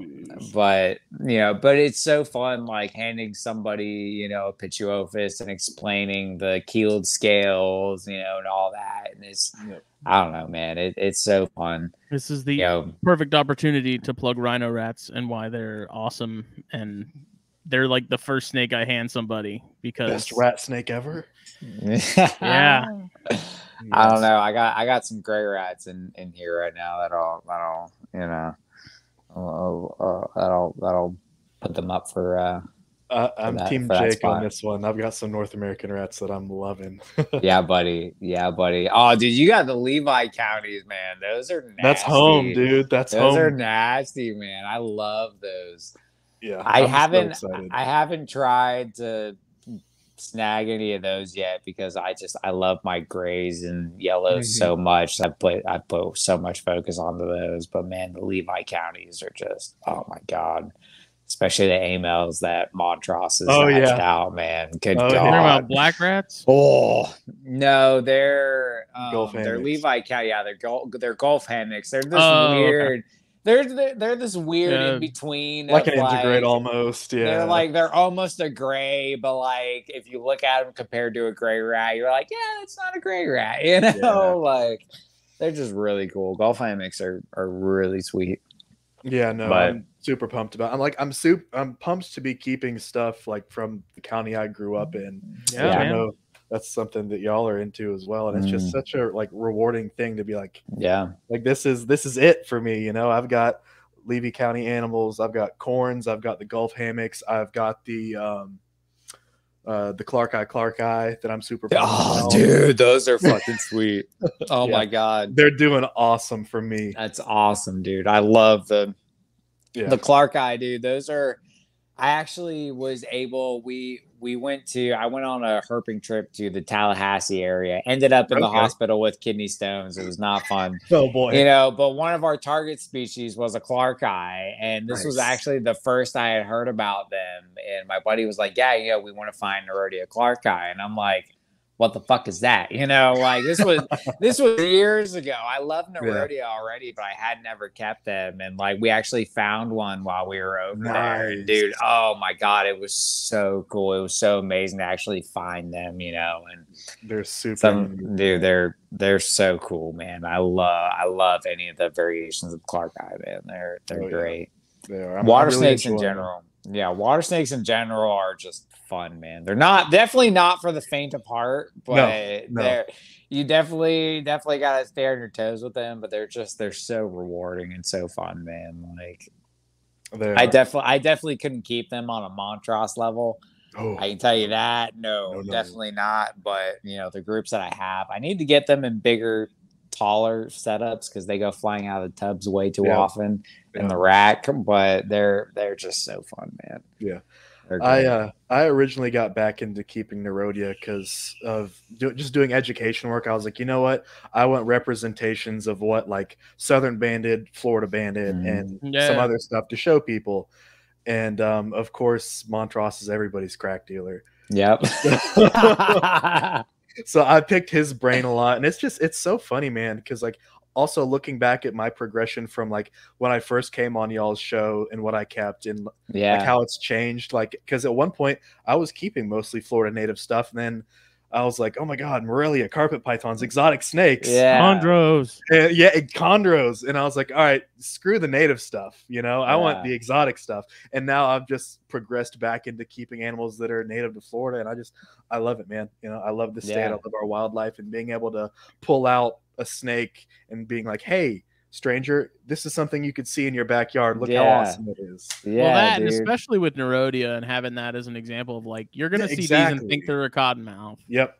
I mean, obviously, if you can't identify it, don't go near it. But know that a majority of the time, this is probably what you're looking at. Yeah, no doubt. No doubt. I actually took out I have some Citrus County, Florida. The ones you're sending to me, right? No, you're not getting. You're not. You can have some babies if I get some of those. But in like one of my 4 years, one of my buddies who was over and like he had a snake before, so he was comfortable with handling them and stuff. So you know, he came over and I showed him in the snake room, and I pulled out one of those, and he was like, "Dude, this is fucking cool! Like this is so neat! Like you know, they're just." You know, and I have perfect examples of both. I have dickhead water snakes. Good God, I have my my Ponchatoula group. I have several. I think I've got 2, 3, 5. They're like 5 Ponchatoula, Louisiana broadbanders, which like they're amazingly beautiful. But my God, they are not handleable. They don't want to be messed with at all, which is fine. That's fine for me. But like my Citrus counties are great examples of water snakes that come out and just like want to like just hang out and like do their thing. They're very curious, you know. So then I put one of those in his hands and like, dude, he was so infatuated with them, and like they're such fun snakes to keep, man. So many people see them as like just these trash, stinky, dirt, stinky snakes, you know. And it's like, yeah, some of them are like that. Some of them are complete dickheads and want nothing to do with you. But like, if you put the work in and like you get them used to you and your interaction, like they can be really, really rewarding. They're so fun, man. Like these citrus counties, man. I open up the tub. And they come out kind of looking for food at first, but I kind of just hold my hand out and they come right on out and just like kind of cruise and hang around. And I don't know, man, they're fun. They're super neat snakes. They are. Highly, highly recommend them to a lot of people. It's cool when it comes to like feeding these things. Like, all right, thaw out a tilapia fillet and chop that bitch up. Yeah, I mean, I still need to get some and try it with some of the stuff I've got. I think the rhinos would relish in that. Dude, instead of buying like a big bag, I'll just bring you a couple fillets for you to try. Yeah, because I have a feeling a lot of stuff probably wouldn't take it, but I'm super anxious to try it with the cyanea and the rhinos, and I don't know if the Jansen I would take it, but I bet you they would if they ate tadpoles, dude. I bet you they ate tilapia in a minute. Bet you the Ackies might even chow down on some. Yeah, I wouldn't be surprised. Yeah, I offered them frog leg in the past, and it just sat there in the heat of the cage and just got crispy. Ooh, yeah. And that's the other thing I love. This movement of like variety and diet. It's so cool because like I've jumped on that train. You know, between reptilinks, fish, rodents, chicks, all that stuff, and I found my Clark eye when I offer them a mix of frog leg, tilapia, pinks. They will go for that frog leg first. Really? Time. Yes, every time. I haven't offered frog legs to my Nerodia yet. I've been on a pinky kick because like a lot of times I'm rushed. Yeah. And the tilapia takes a little bit more time. And I already have so many buckets for different stuff, man. Like I'm on like a schedule for like 1 week I'll feed just the colubrids, and the next week I'll feed the pythons with it, and the next week I feed all the pythons with it because everybody's on kind of a different schedule. Yeah. But like whenever I feed everything, dude, like people would think I'm pulling some fucking Hannibal Lecter shit in there, dude. I've got like a cutting board and a knife. There's blood all over the place, you know, from the pinkies that I'm chopping up. I've got like 5 different buckets out of just dead shit thawing out, you know. It's like, man, if somebody walked in on me right now, like, it probably would not look good. But yeah, no, the variety stuff, it's been so cool to see because like I just hopped on it too, you know, the Nerodia. Yeah, I've already started feeding. I've been feeding them fish, you know. Right. They get mostly pinkies right now, but whenever I get a little extra time, I'll chop up some fish for them and all that. The frog legs haven't taken off with a lot of stuff like I wanted them to, but I'm probably gonna start chopping those up with Nerodia. Yep. But I just changed most of the adult carpets over to, you know, quail and stuff like that. So it's, you know, and you're right, seeing the change of variety and diet has been so cool to see. Everybody's getting on it, man. I'm just I think no one wanted to be the guinea pig with that stuff. Like, everyone was waiting to see if somebody else tried it and how it worked out before they jumped. Then Owen McIntyre walked out like, I feed them chicken legs and frog legs and whatever I can find frozen at Walmart. And it works, man. And it's funny though because literally years ago, before I was doing the podcast, I was really deep into the hobby. Like I had a buddy, he's kind of the reason he's one of the big reasons I got into field herping as much as I am. He was there. I road cruise with him all the time, but he had, a couple different boas and carpet pythons and stuff. And dude, one time he pulled out some chicken legs that he had bought from Walmart. He's like, I'm going to feed these real quick. And he was giving all of his stuff, so cool, man. Chicken legs. And I was like, well, damn, but that was years ago, and he's not even in the hobby like that, which is wild to me. But it's like, it's not unheard of, and it's like, all of us think like, oh man, chicken leg, there's a massive bone in that. You realize there's a whole skeleton in a mouth. Yeah, there's a whole skeleton of things when they eat an entire chicken in the wild, It's, what's the big deal, or like that massive bone in a frog leg, Exactly, it's like, yeah. they eat whole ass bullfrogs. Like that's, I don't know. It's funny. It is. Get out of town. Yeah, but it has been cool to see the progression of a lot of stuff lately, man. It has been neat. People. It seems like people are putting in lately. People are starting to put in a lot more into that type of, I'll say enrichment, per se. And well, it's just nice. I know we talked about it previously, but like with the cost of rodents and stuff, it's nice to have something to pad that. Especially like frog legs are $20 for what, 1.5 pounds or 2 pounds or something like that. It's like that's not really like, it's not as cheap as tilapia, but like if you split those legs, like you split the pair of legs in half, like that's it's usually I think 28 individual legs. When I counted, like the past 3 boxes I've gotten, it's been 28 on the dot. So nice. It's and it's nice because I know now like what will eat them and what won't, and so I'm not wasting them. And it's been good. Yeah, no doubt. That's like when I first started like dabbling and trying out Reptilinks, because that was like the first step, getting away from rodents every feeding. It was like, oh wow, some of my snakes don't want to take these, and it wasn't cheap to buy these and have them shipped here. But you just kind of got to go through those things and figure out what'll eat what. And once you do, and you get to that point, it's so much fun. Like giving like cut up chicken livers to my baby Pantherophis and seeing them eat that, it's just like the coolest thing. Yeah, I want to find some hearts still. Yeah, but I think with stuff like the Nerodia, it's probably actually better to have something that's more protein and less fatty. Definitely. Given what they're eating in the wild, it's like all rodent diet long term is probably not going to be the best thing for them. But exactly.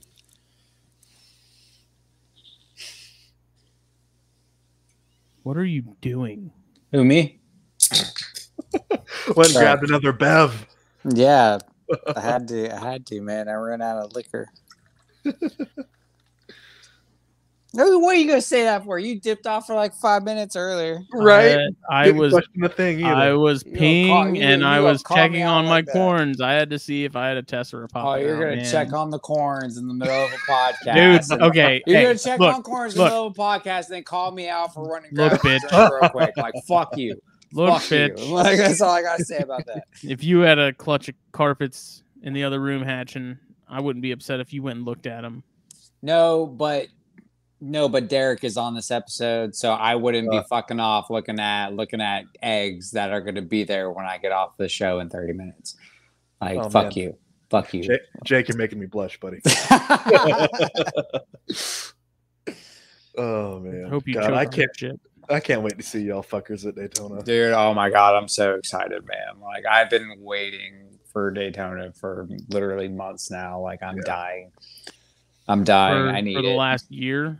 Yeah, pretty much. This year, I'm doing it differently, though. Like, pretty much. So, I should be, with any luck, I'll get a promotion at work in the next couple weeks, which will be fantastic. And if that happens, literally as soon as this Daytona is over, I'm going ahead and reserving a hotel room for the next year prior to, so I don't have to worry about any of this shit. The presidential suite. Yeah, like no, I'm not waiting around, man. Like we were kind of jumping at the rim here, towards. I feel like that's the case every year, though. We're like, oh man, we got to figure out a room. Yeah, but this time I don't want to have to do that. I'm just gonna be like, yeah, I already have a room. Like we're good. Yeah. It's already there. I'm excited. This is the first year where I have a room. I'm staying down there for the weekend, and I have no other obligations. Dude, yes, because I remember last year, I only saw you for like a couple hours. I was in and out. I saw him like walking down the street. It was like, hey man, how's it going? That's right. Okay, see you later. The past couple of years, I've gone like by myself for the day, and then the year prior went down with the fam, and the kids were like, all right, this is cool, but I want to get out of here. Right. And then prior to that, I'd gone down for work for the Conservancy a couple times, and like or with Conservancy or with Ashton Biological Preserve, where I was sitting at a table, and that was before I even knew y'all. So I'm excited to go down there and stay and actually have an experience. Oh, dude, we're gonna have such a good hanging time. out at the Snakes and Stogies Cabana. That's it, buddy. I'm telling you, man, like hanging That's the out, spot, dude. like I love the show. Don't get me wrong, but like at this point, I don't go for the show. Right. Like exactly. I go to see everybody and just like hang out and do the thing, you know, like it's so just like it's that weekend to just like not give a fuck about anything else. Yep. You know, like nothing else matters. I just get to see all the homies that I never get to see any other time, you know, and dude, I'm so excited. I've been excited. Me and Justin are gonna be crashing with a buddy of ours who we're very thankful for, Ben Frame. Thank you for letting us crash in your room for the weekend. But yeah, no, we're super excited, and Daytona is like my highlight every year, man. Absolutely. And I was gone when it wasn't even cool yet. So that's like I remember I found out about it before I even knew Justin. I found out about it before I knew Justin and all that stuff, and it sounded so cool. So, you know, I had a buddy in Ocala, and I literally for 2 years I just stayed with my buddy in Ocala over the weekend, and I just drove to the show, you know, Saturday and Sunday to hang out. I didn't know anybody, didn't do anything, you know. I just walked around the show, you know, but then I met Billy and Casey, and everything is spitballed from there. So of course, it's been great, man. No good comes from Billy Hunt. No, dude, watch Billy. If you're gonna stay in Daytona, all right, hear me. Billy has gotten me. We've both been victims to Billy Hunt. More drunk than I care to admit, and he's sneaky about it. He's very nonchalant. Watch it, dude. Will get you fucked up. Okay, like he'll do it, and you won't even know it. You won't even know it. Perfect. That's exactly what I need. Exactly.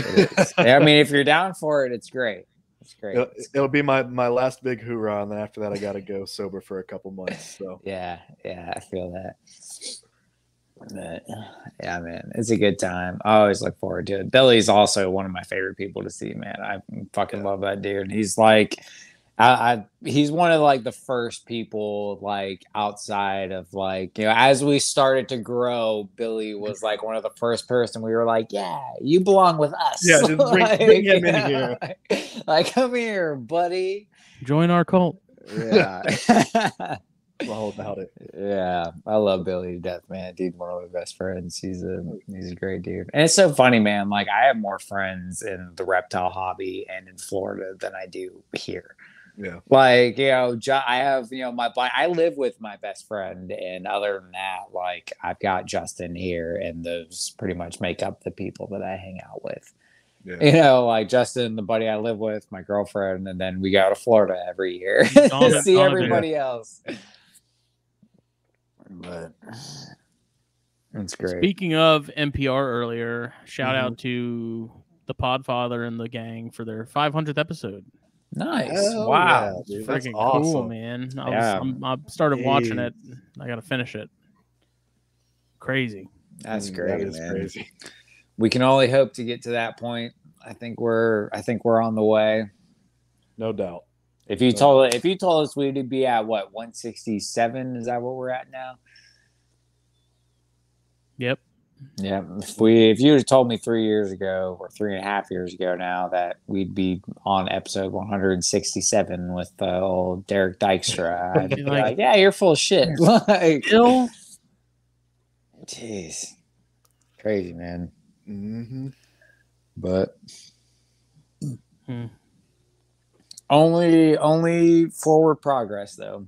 That's it. That's one thing I can say confidently. I feel like we've done. You know, like me aside, I have to put a lot of this, you know, credit towards Justin for, you know, this podcast. Everybody knows I took a very long sabbatical for personal reasons, but like, you know, these just, you know, I feel like every year we've grown. I mean, Justin, you send me, you know, the plays, you know, all the time of, you know, it shows every year how we've slowly like almost doubled. It has doubled in plays every single year. You know? Jeez, It's like that's so cool. mind-boggling. And for you to say like we're one of the first podcasts that you listen to, Yep. like that's like Yep. what the fuck? Like what do you mean? Like that's it's crazy, man. That's this whole thing is just wild, and I don't know. Beyond grateful for it. I won't forget either because it was one of the first couple times I'd gone over to Cody's house,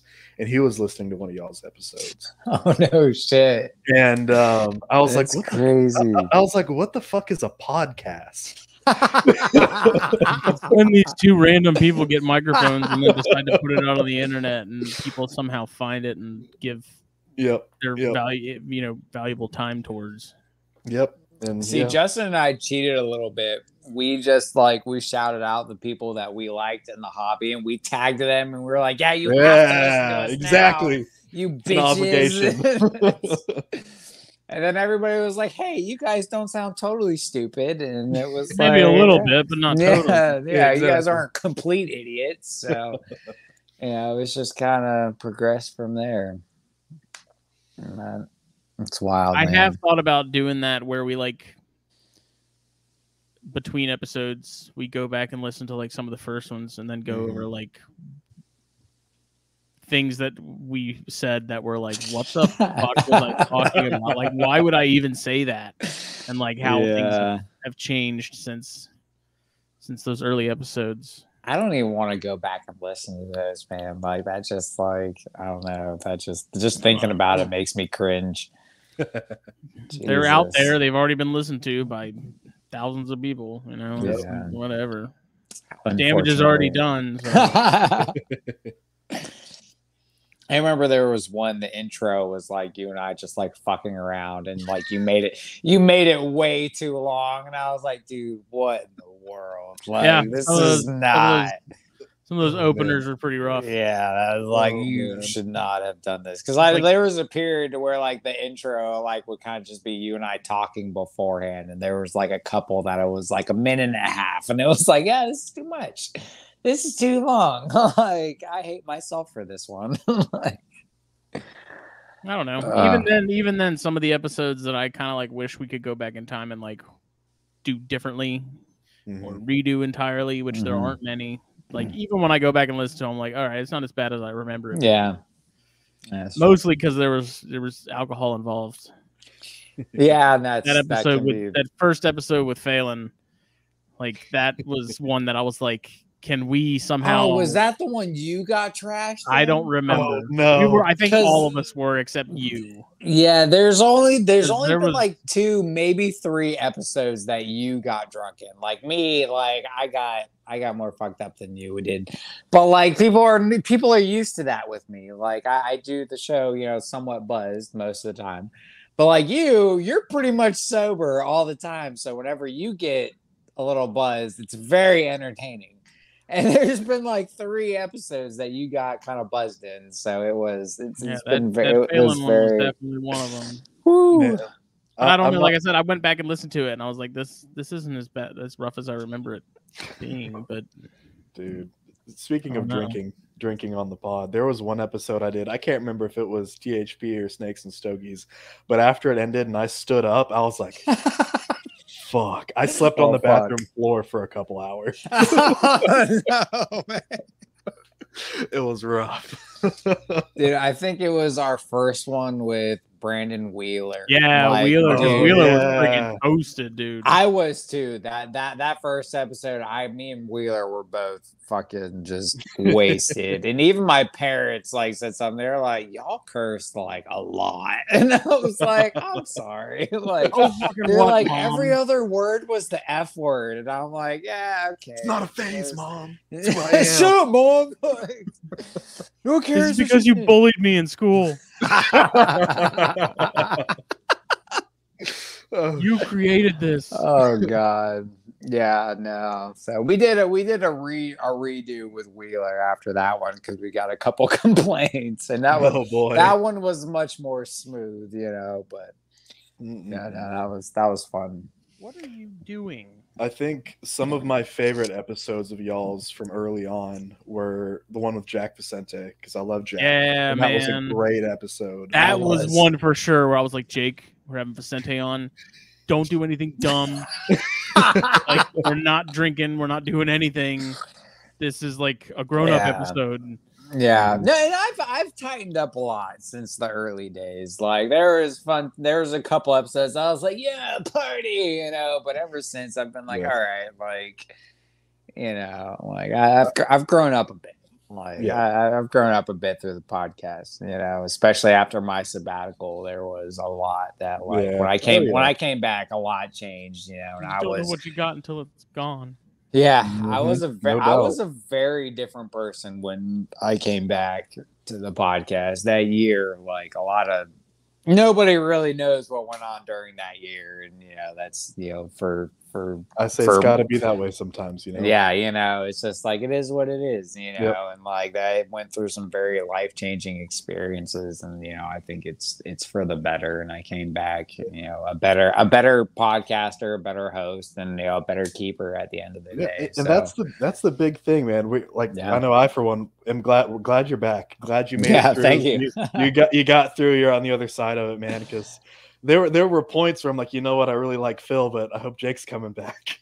Yeah, no, that's what I heard. Like, everybody loves Phil to death, you know. Everybody loves Phil. He's one of my favorite people on the fucking planet, dude. That dude is boy, man. That dude is a brother. But like, people would check in, like, and it made me feel good because like there was like such a long period that I was like, man, like, everybody's gonna forget about me. Everybody probably likes Phil more than me. He's better than me on the podcast. Like, I probably don't even need to come back. But then like there was this like few people that are like, hey man, like just want to check in on you. We miss you on the show. Like, you know, we just like we want to hear you back soon. And like, dude, once I came back, like the flood of people that were like, dude, it was so great to hear your voice. And I'm like, really? Like, oh man. Yeah, that's what I said too. Really? Great. He's back. Yeah, like fuck. I actually it felt weird because I was like, it was like telling Phil goodbye, even though I already talked to him and hang out with him. Like, it's not gonna be the same, Phil. Like, man. And I almost felt bad because I was like, you know, dude, like I hope you don't think that Phil knew from the beginning. Like, Phil even told me, he's like, when Jake comes back, let me know. And I think actually Phil was kind of relieved to go back once a week. Like, I could kind of, when I told him that you were coming back, he was like, oh, good. And I was like, good. Yeah, he was out like the next episode, like my first episode back. I was like, "Can Phil be there, please?" Because like I don't know how to do this. I feel anymore. bad. You know. And Phil was after that. Phil was just like, "Yeah, fuck you. You got this now." And it's been. I don't know.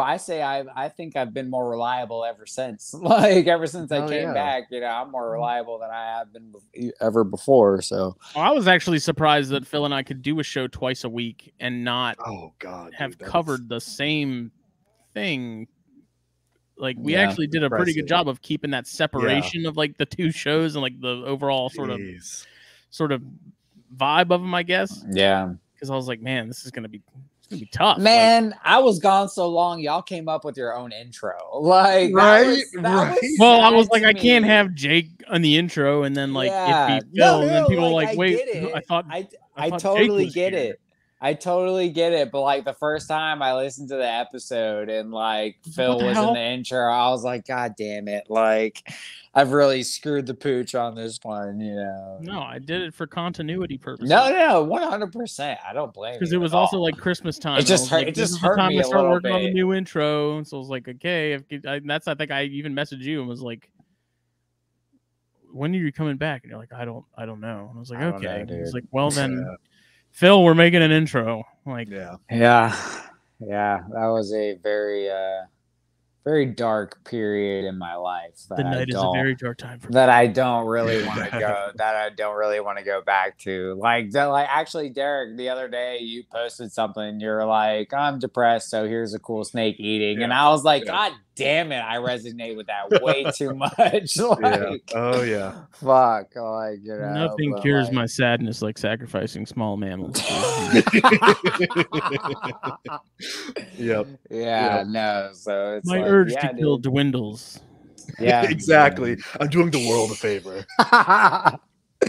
You know, but at the end of the day, though, man, like I think like when you're going through shit, you know, that's all. It's like it's a good reset, and it puts things in perspective. Yep. You know, like you don't know what you have till it's gone. Like I've never known how real that Oh, was yeah. till I didn't have yeah. my podcast anymore. Like when this was not a part of my life, I never knew how real that term was. You know, like I felt lost. You know, that year of being just MIA was like I felt like a shell of myself. You know, like I wanted to fucking die, dude. Like it Yep. sucked. Like I Yep. hated my He was- life. I he hated was like, everything.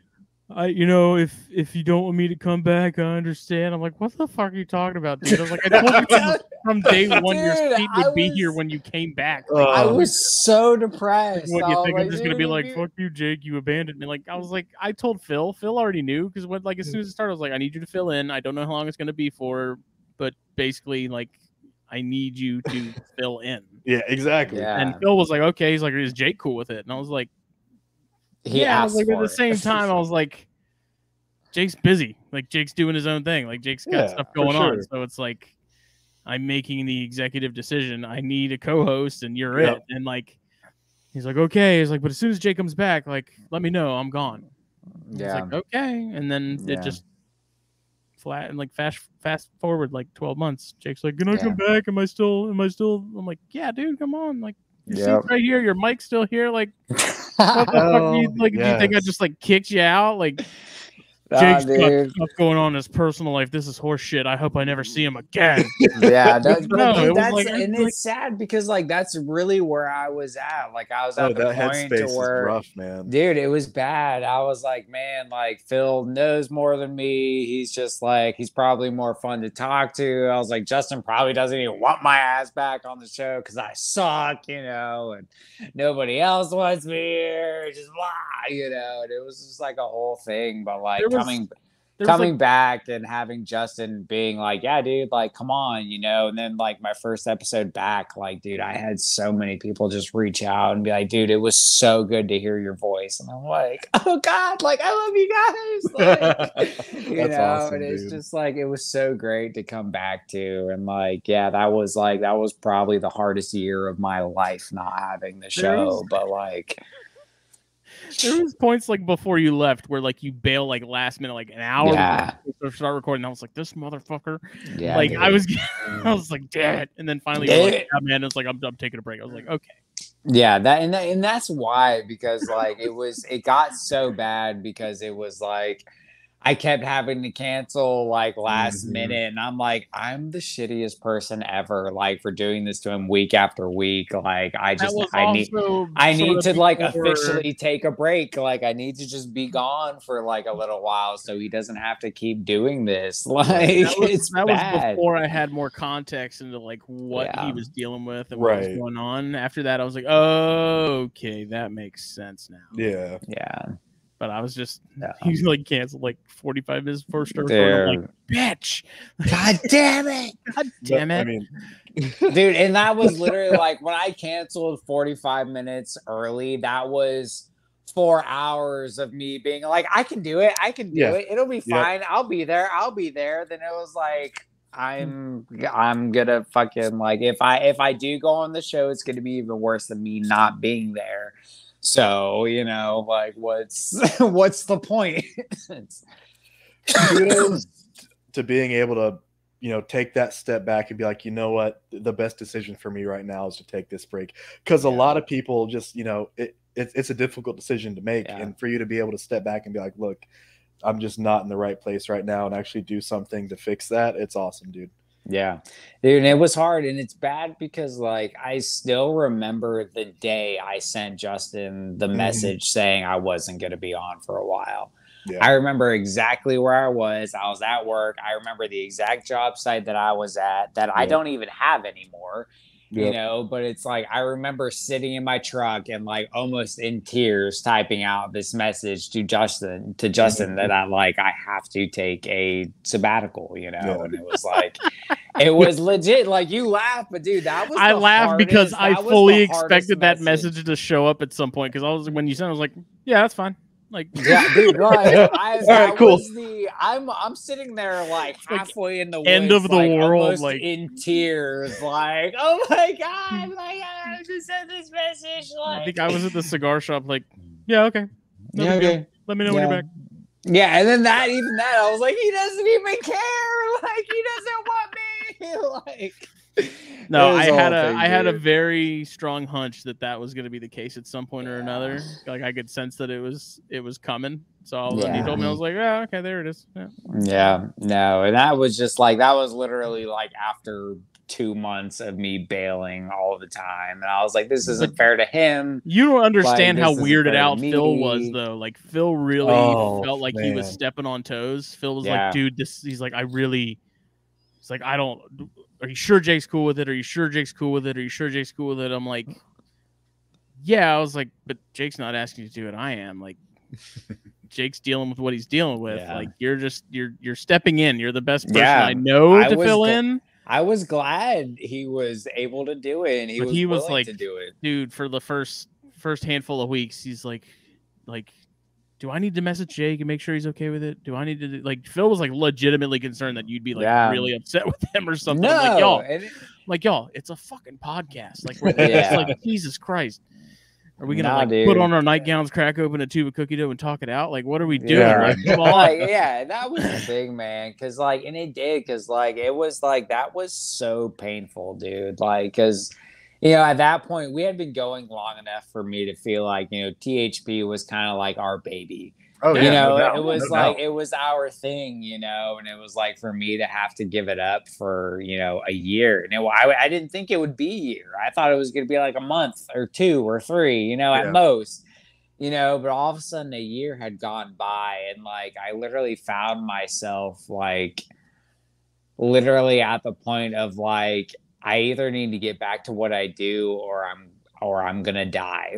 This is not I can't live like this anymore, it was so bad, and then actually being able to come back, it was okay, it's everything's okay again. Everything's all right in the world. That's what it was too. It was I was like, Jake's gonna figure out whatever he needs to figure out. He can take as much time as he needs to. He'll come back. It may not be next week. It may not be next month, but whatever. He's working out whatever he's got to do. It's all good. Things are being held down. His spot's here. And I told you that from the beginning. I told you that at the end. Yeah, you did that. Your mic and your chair are still here. That hasn't gone anywhere. That's because that was something I stressed from the get go. I was I still want to come back. This isn't I want to be gone forever. This is a huge part of my life, and honestly, dude, thank you for always being willing to be yeah, dude, it's here whenever you want it. And sure enough, the first episode back, I was like, hey, dude, I want to come on in 2 weeks. I'm ready to get going again. And he was like, all right, come on, and it was right back in the driver's seat as soon as I said something. And it was almost weird because I almost felt bad that I was pulling the rug under from Phil. No, hey, like I said, I'm back. Towards the end, I think it Phil seemed it was more a relief for him. Yeah. So I didn't feel as bad. Not that it was detrimental to the show at any point, but I could definitely tell Phil was kind of this 2 shows a week is tough. And I mean, for me, I was whatever. I don't, it's all good. But just I mean, his work schedule was a little more chaotic than mine, even at the time. But I was like, whatever. And so when I told him, he's like, okay, good, good, Yeah, it was definitely nice to be welcomed back with open arms. I was low key worried about people being where'd Phil go? Who's this blonde? Well, fuck? People get their fix for him on Mondays. So. Yeah, and that's what everybody said. They were we love Phil, but it feels like another Snakes and Stogies, which is which everybody loves Snakes and Stogies, dude. Well, the 2 shows are so different, but whenever similar. You know? Whenever there's not a Snakes and Stogies, people like freak out. They're like, "What do you mean there's no live stream this week?" You know, right? Yeah. Like I'm sorry, it's Valentine's Day, and we're spending time with our significant others. Like, my apologies. So like, whenever I came back, I was like, man, people are gonna be like, "Where'd Phil go?" You know, like, I'd do a show every damn night if I could, man. Yeah, freaking love this shit. Hell yeah, dude. Yeah, man. Being like, and it's weird because like it's July now, so we're just now coming up on a year of me being back like regularly. Nice. And that's Is it really? Yeah, it's just now coming up on a year. I think the end of July will be a year that I've been back on the show, like on a weekly basis. I think in the year I've only missed one episode because I had COVID and I was super sick.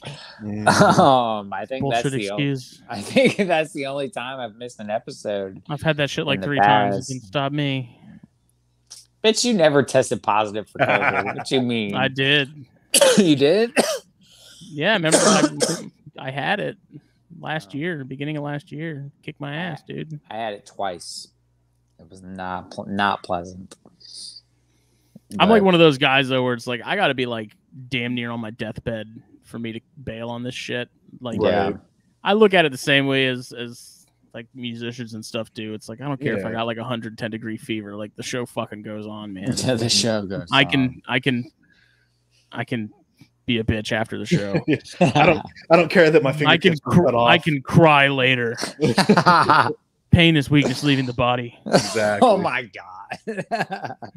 Because even Katie sometimes she's like, you know, you should probably not do it tonight. And I'm like, fuck that. I'm doing it. COVID be damned. I might have Ebola. I'm still gonna be doing this shit. That's right. Yeah. It's like there's people want a show, man. People want a podcast. You do it every week with AIDS, so like I don't know. Right? Like this. Doesn't stop me before. No. Magic Johnson beat that shit, so can I. Jeez. That's what gets you the AIDS. It's that Magic Johnson song.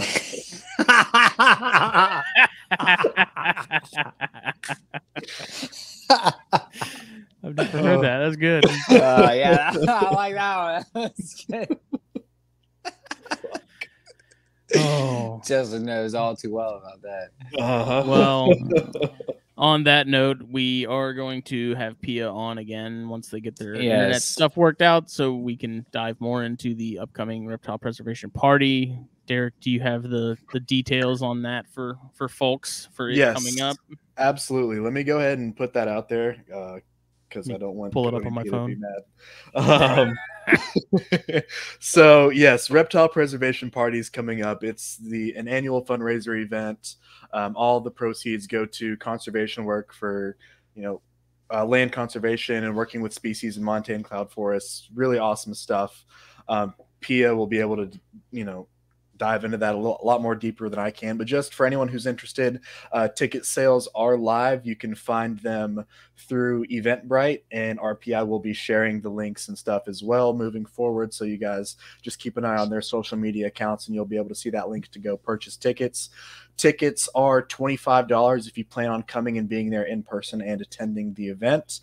If you cannot make it, there is a virtual option for $10. You still get the opportunity to virtually sit in on all of the keynote speakers that'll be there, just giving presentations on some of the work that they're doing.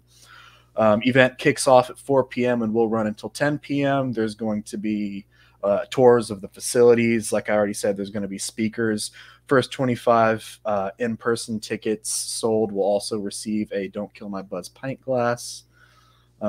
Speakers, tours. There is going to be an auction. That's how, between ticket sales and the auction, that's all how they're going to be raising money for this event.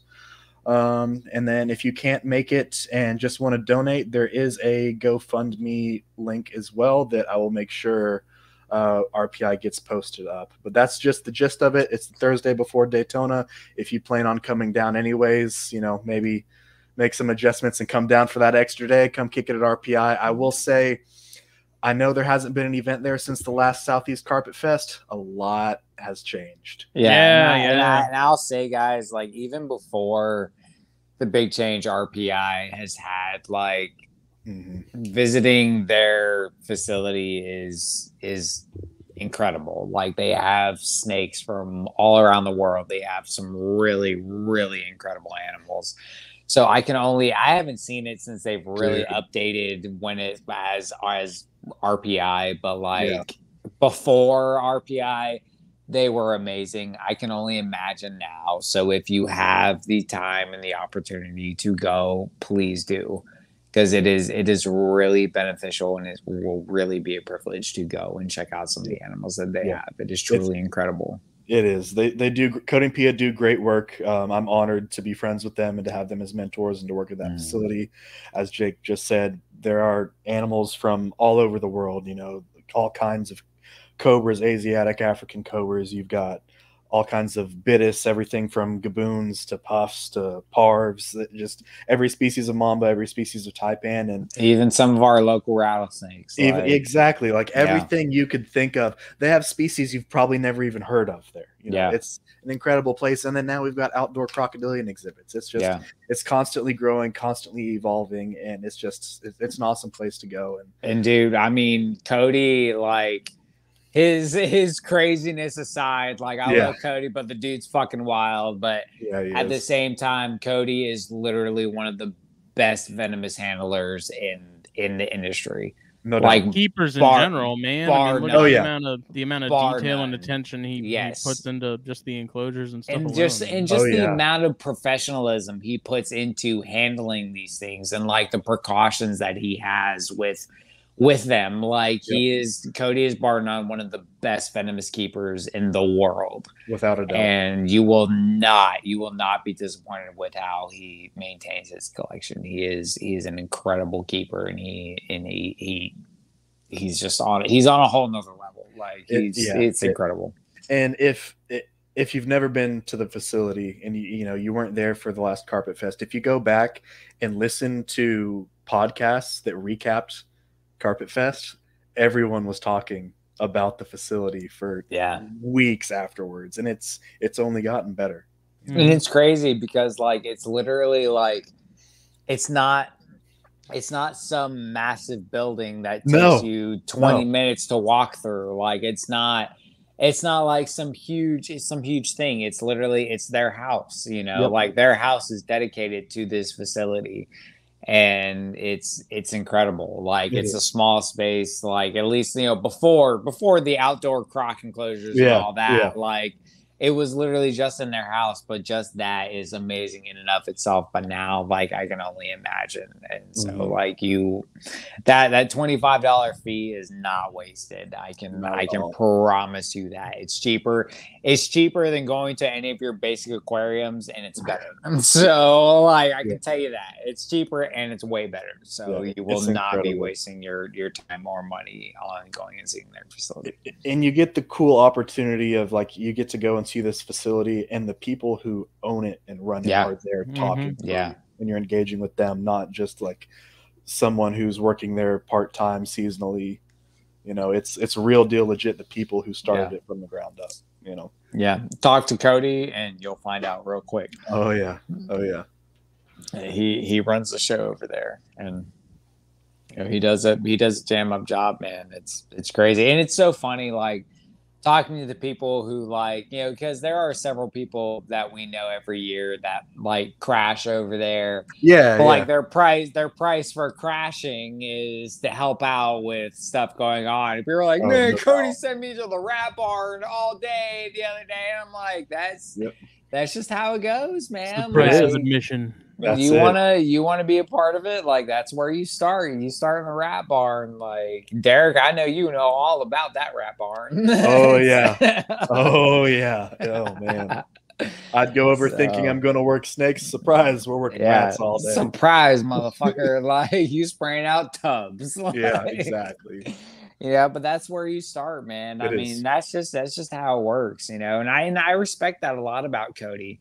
Because it's not just like, it's not just keeping a bunch of, flashy snakes. It's getting down into the nitty gritty and dealing with the rodents and, You know, it's not just all the flashy shit that you can take pictures of and post on Black social media belts for are a bunch of earned. likes. Exactly. You know, and Cody's a triple black belt, so you're gonna have to get there. Like it takes a while, you know, and I don't know. So The definitely belt above black and pink. Yeah. Yeah. So if you have time, definitely check out that event before Daytona on Thursday. It'll be definitely a great time. Absolutely. Which Justin, I was talking to Pia beforehand, and we talked to her about possibly heading there on Thursday and all that stuff. We might be able to work something out with them. So we'll figure something out. Yeah, I've talked to them. All right. Cool. Derek, if people want to ask you about this RPP, how do they do so? There are plenty of options. If they haven't figured this out already, because I think you're actually in like the top 5 people we've had on the most. Yeah. Oh, that's an honor. All right. Hell yeah.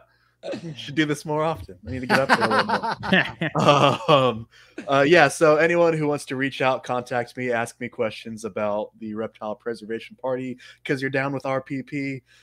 Hey, you know me. You can, Instagram is my social media platform of choice. If you want to reach out to me and my non-reptile stuff, I'm Crocodilia Cowboy.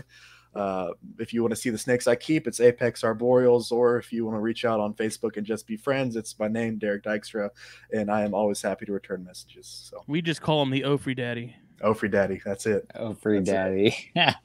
Check the logo. Yeah, man. Dude, I've loved seeing some of your posts about just like some of the different venomous you've been keeping, man. Like, I love your setups. Like, I love everything you do. Like when he started selling a bunch of stuff, I was like, oh shit, what happened? Derek's like, nah, man, I'm going harder into the Ofriacus. I'm like, hell yeah. It was an opportunity that I was worried. I was scared for a minute, and I was like, okay, no, I'd be doing the same thing. It's definitely been the right decision. Like I've cut back on a lot of different species I was keeping, but with the way things have gone with the collection and with the room, I'm thrilled. I'm thrilled, and I think I have a lot of that. I have Cody to thank a lot of that for, because number wise, it's not super big, but the way I keep things, I took a lot from his style of keeping. Yeah. And because I got the experience working with like a bunch of different animals, like most people first venomous, they want something like a gaboon, you know. I got to work with those and decide, you know what, they're cool, they're beautiful, I don't want those. And you know, I'm able to really hone in on the species that I know I'm interested and know I want to work with. So it's cool. And honestly, like that, you know, I know we're about to finish up, but like that, I feel like that speaks to like the whole Florida laws thing of having to have several, you know, 1,000 hours of training. I feel like that speaks to like learning of like what you actually want to keep, because like you put in all those hours of not actually keeping them, be like, you know, I don't really want to keep all the elapids. Like those are kind of crazy. So I'm going to go on the more viper side of things. And you're like, I don't like the big pit vipers. So let's move into like the little smaller tree vipers, you know, and like that's, I feel like, you know, obviously that's going back to the beginning of this episode. Is there any other move to make? That type of stuff, like that just plays into why these Florida laws aren't all so bad. You know, like having the hours of training, like that really puts things into perspective of like what you want to keep. No doubt. Yeah, absolutely. Well, this has been a great episode, man. Thank you so much for coming on. It's always a pleasure talking to you, man. I love having you on an episode, and can't wait to see you in Daytona, man. I'm looking forward to it. I love hanging out with y'all boys, and I love being on the show. So anytime y'all want me, call me late night booty call. I'm here. Late night You're the best booty call we can call, boy. When I need my Ofriacus fix, there's no other person I go to. I'm like, I need pictures and stuff of Ofries. Yeah. It's the guy. So, but once again, this show is brought to you by BlackBoxCages.com. If you want to find your cage or rack, go ahead, check them out. Best of the best. I got Best of Well, the let's best. see. Don't fuck with the rest. I've got 4 different racks and a cage from them right here sitting in the room with me, and they are bar none the best. And once you're done checking out all them cages and racks, go ahead and check out Steve's Sanctuary hot sauce. Get yourself some hot sauce. Very tasty, very good, very hot. If you enjoy some hot sauce, you will not be disappointed. And once you're done with all the hot sauce, you can set those bottles up in a pretty display. You can have some cool figurines to have out there, memorabilia with some cool snake stuff on it. Very cool. I still tell have your my grandkids bottles. about it. Yeah, great grandkids and your great grandkids. And then once you have those up for display in your snake room or your house, you can go ahead and buy some more to actually use again, because it is fantastic. Rumor has it, if you have every bottle in your room, it brings you good luck during breeding season. That's not a myth. The 5 rings. Yep. Big facts. So go ahead and check them out. Thank you everybody for checking out this episode of the Herpetoculture podcast. It's been a fun one. We'll be back for Snakes and Stogies on Monday night at 9 p.m. Eastern Standard Time. And we'll be back. Snakes are hatching. Week. I'm gonna have some stuff available here soon. Some I need 2 females. I some need corns 2 females. And some Diones. Don't fuck me over, Smitty. Do not fuck me now over. You're really not getting any. What are you gonna do with the 2 males? What am I doing with 2 males? I need 2 females to go with these 2 males. Oh, are you going for 2.2? I mean, if you'll give me 2.2, I will. But if 2.1? I mean, if you give me 2.1, 2.1 is going to turn into 1.1 because I don't need to be male heavy. Look. So well, you're in luck because this last clutch was 5.8. So exactly. That's why I'm saying, if you can give me 2 females, I will greatly appreciate it. Because I would love to have some variety. Because the 2 males I have, that's why when I thought they were a pair, that's why I was glad, because they're very different on the spectrum. This whole clutch is different from last year's. That's what's interesting. So now, yeah, exactly. So it's now the same I need dam, 2 but a females. different sire. That's why I need 2 females to go with these 2 males to really change things up. Come on, dude, I'm working with you on this. All right, we live in the same county. We live 20 minutes away from each other. I'm doing nothing but helping you with this. I live 5 minutes from the gas station. So, they don't give me nothing for free. Well, I'm not. Did I say I wanted it for free? Did I say I wanted it for free? No, motherfucker. Well, I was gonna give it to you for free, but now I've changed my mind. I'll give you some cash. Come on, man. $500. There's the super secret locality. You know what? I'll go catch my own, buddy. Oh, actually, now that I think about it.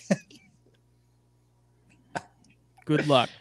Yeah, you know how it goes. Hey, man, I had literally 2 people send me corn snakes today. I know. Don't remind me. I didn't even look at those pictures for very long because it hurt my soul. Dude, that one, my mom sent me a picture of one today that she found, and dude, the saddles on that thing, I was like, oh my god, why didn't you call me before? Becky? It was, oh my god, it was incredible. I wish this tester would come back out. I'm watching him right now. Get your ass out of that egg, man. Come on. But thank you, Derek, for coming on this episode and chatting with us. Very sorry Pia couldn't join us the whole episode because their Wi-Fi is they're kind of in trash. The middle of nowhere. So yeah.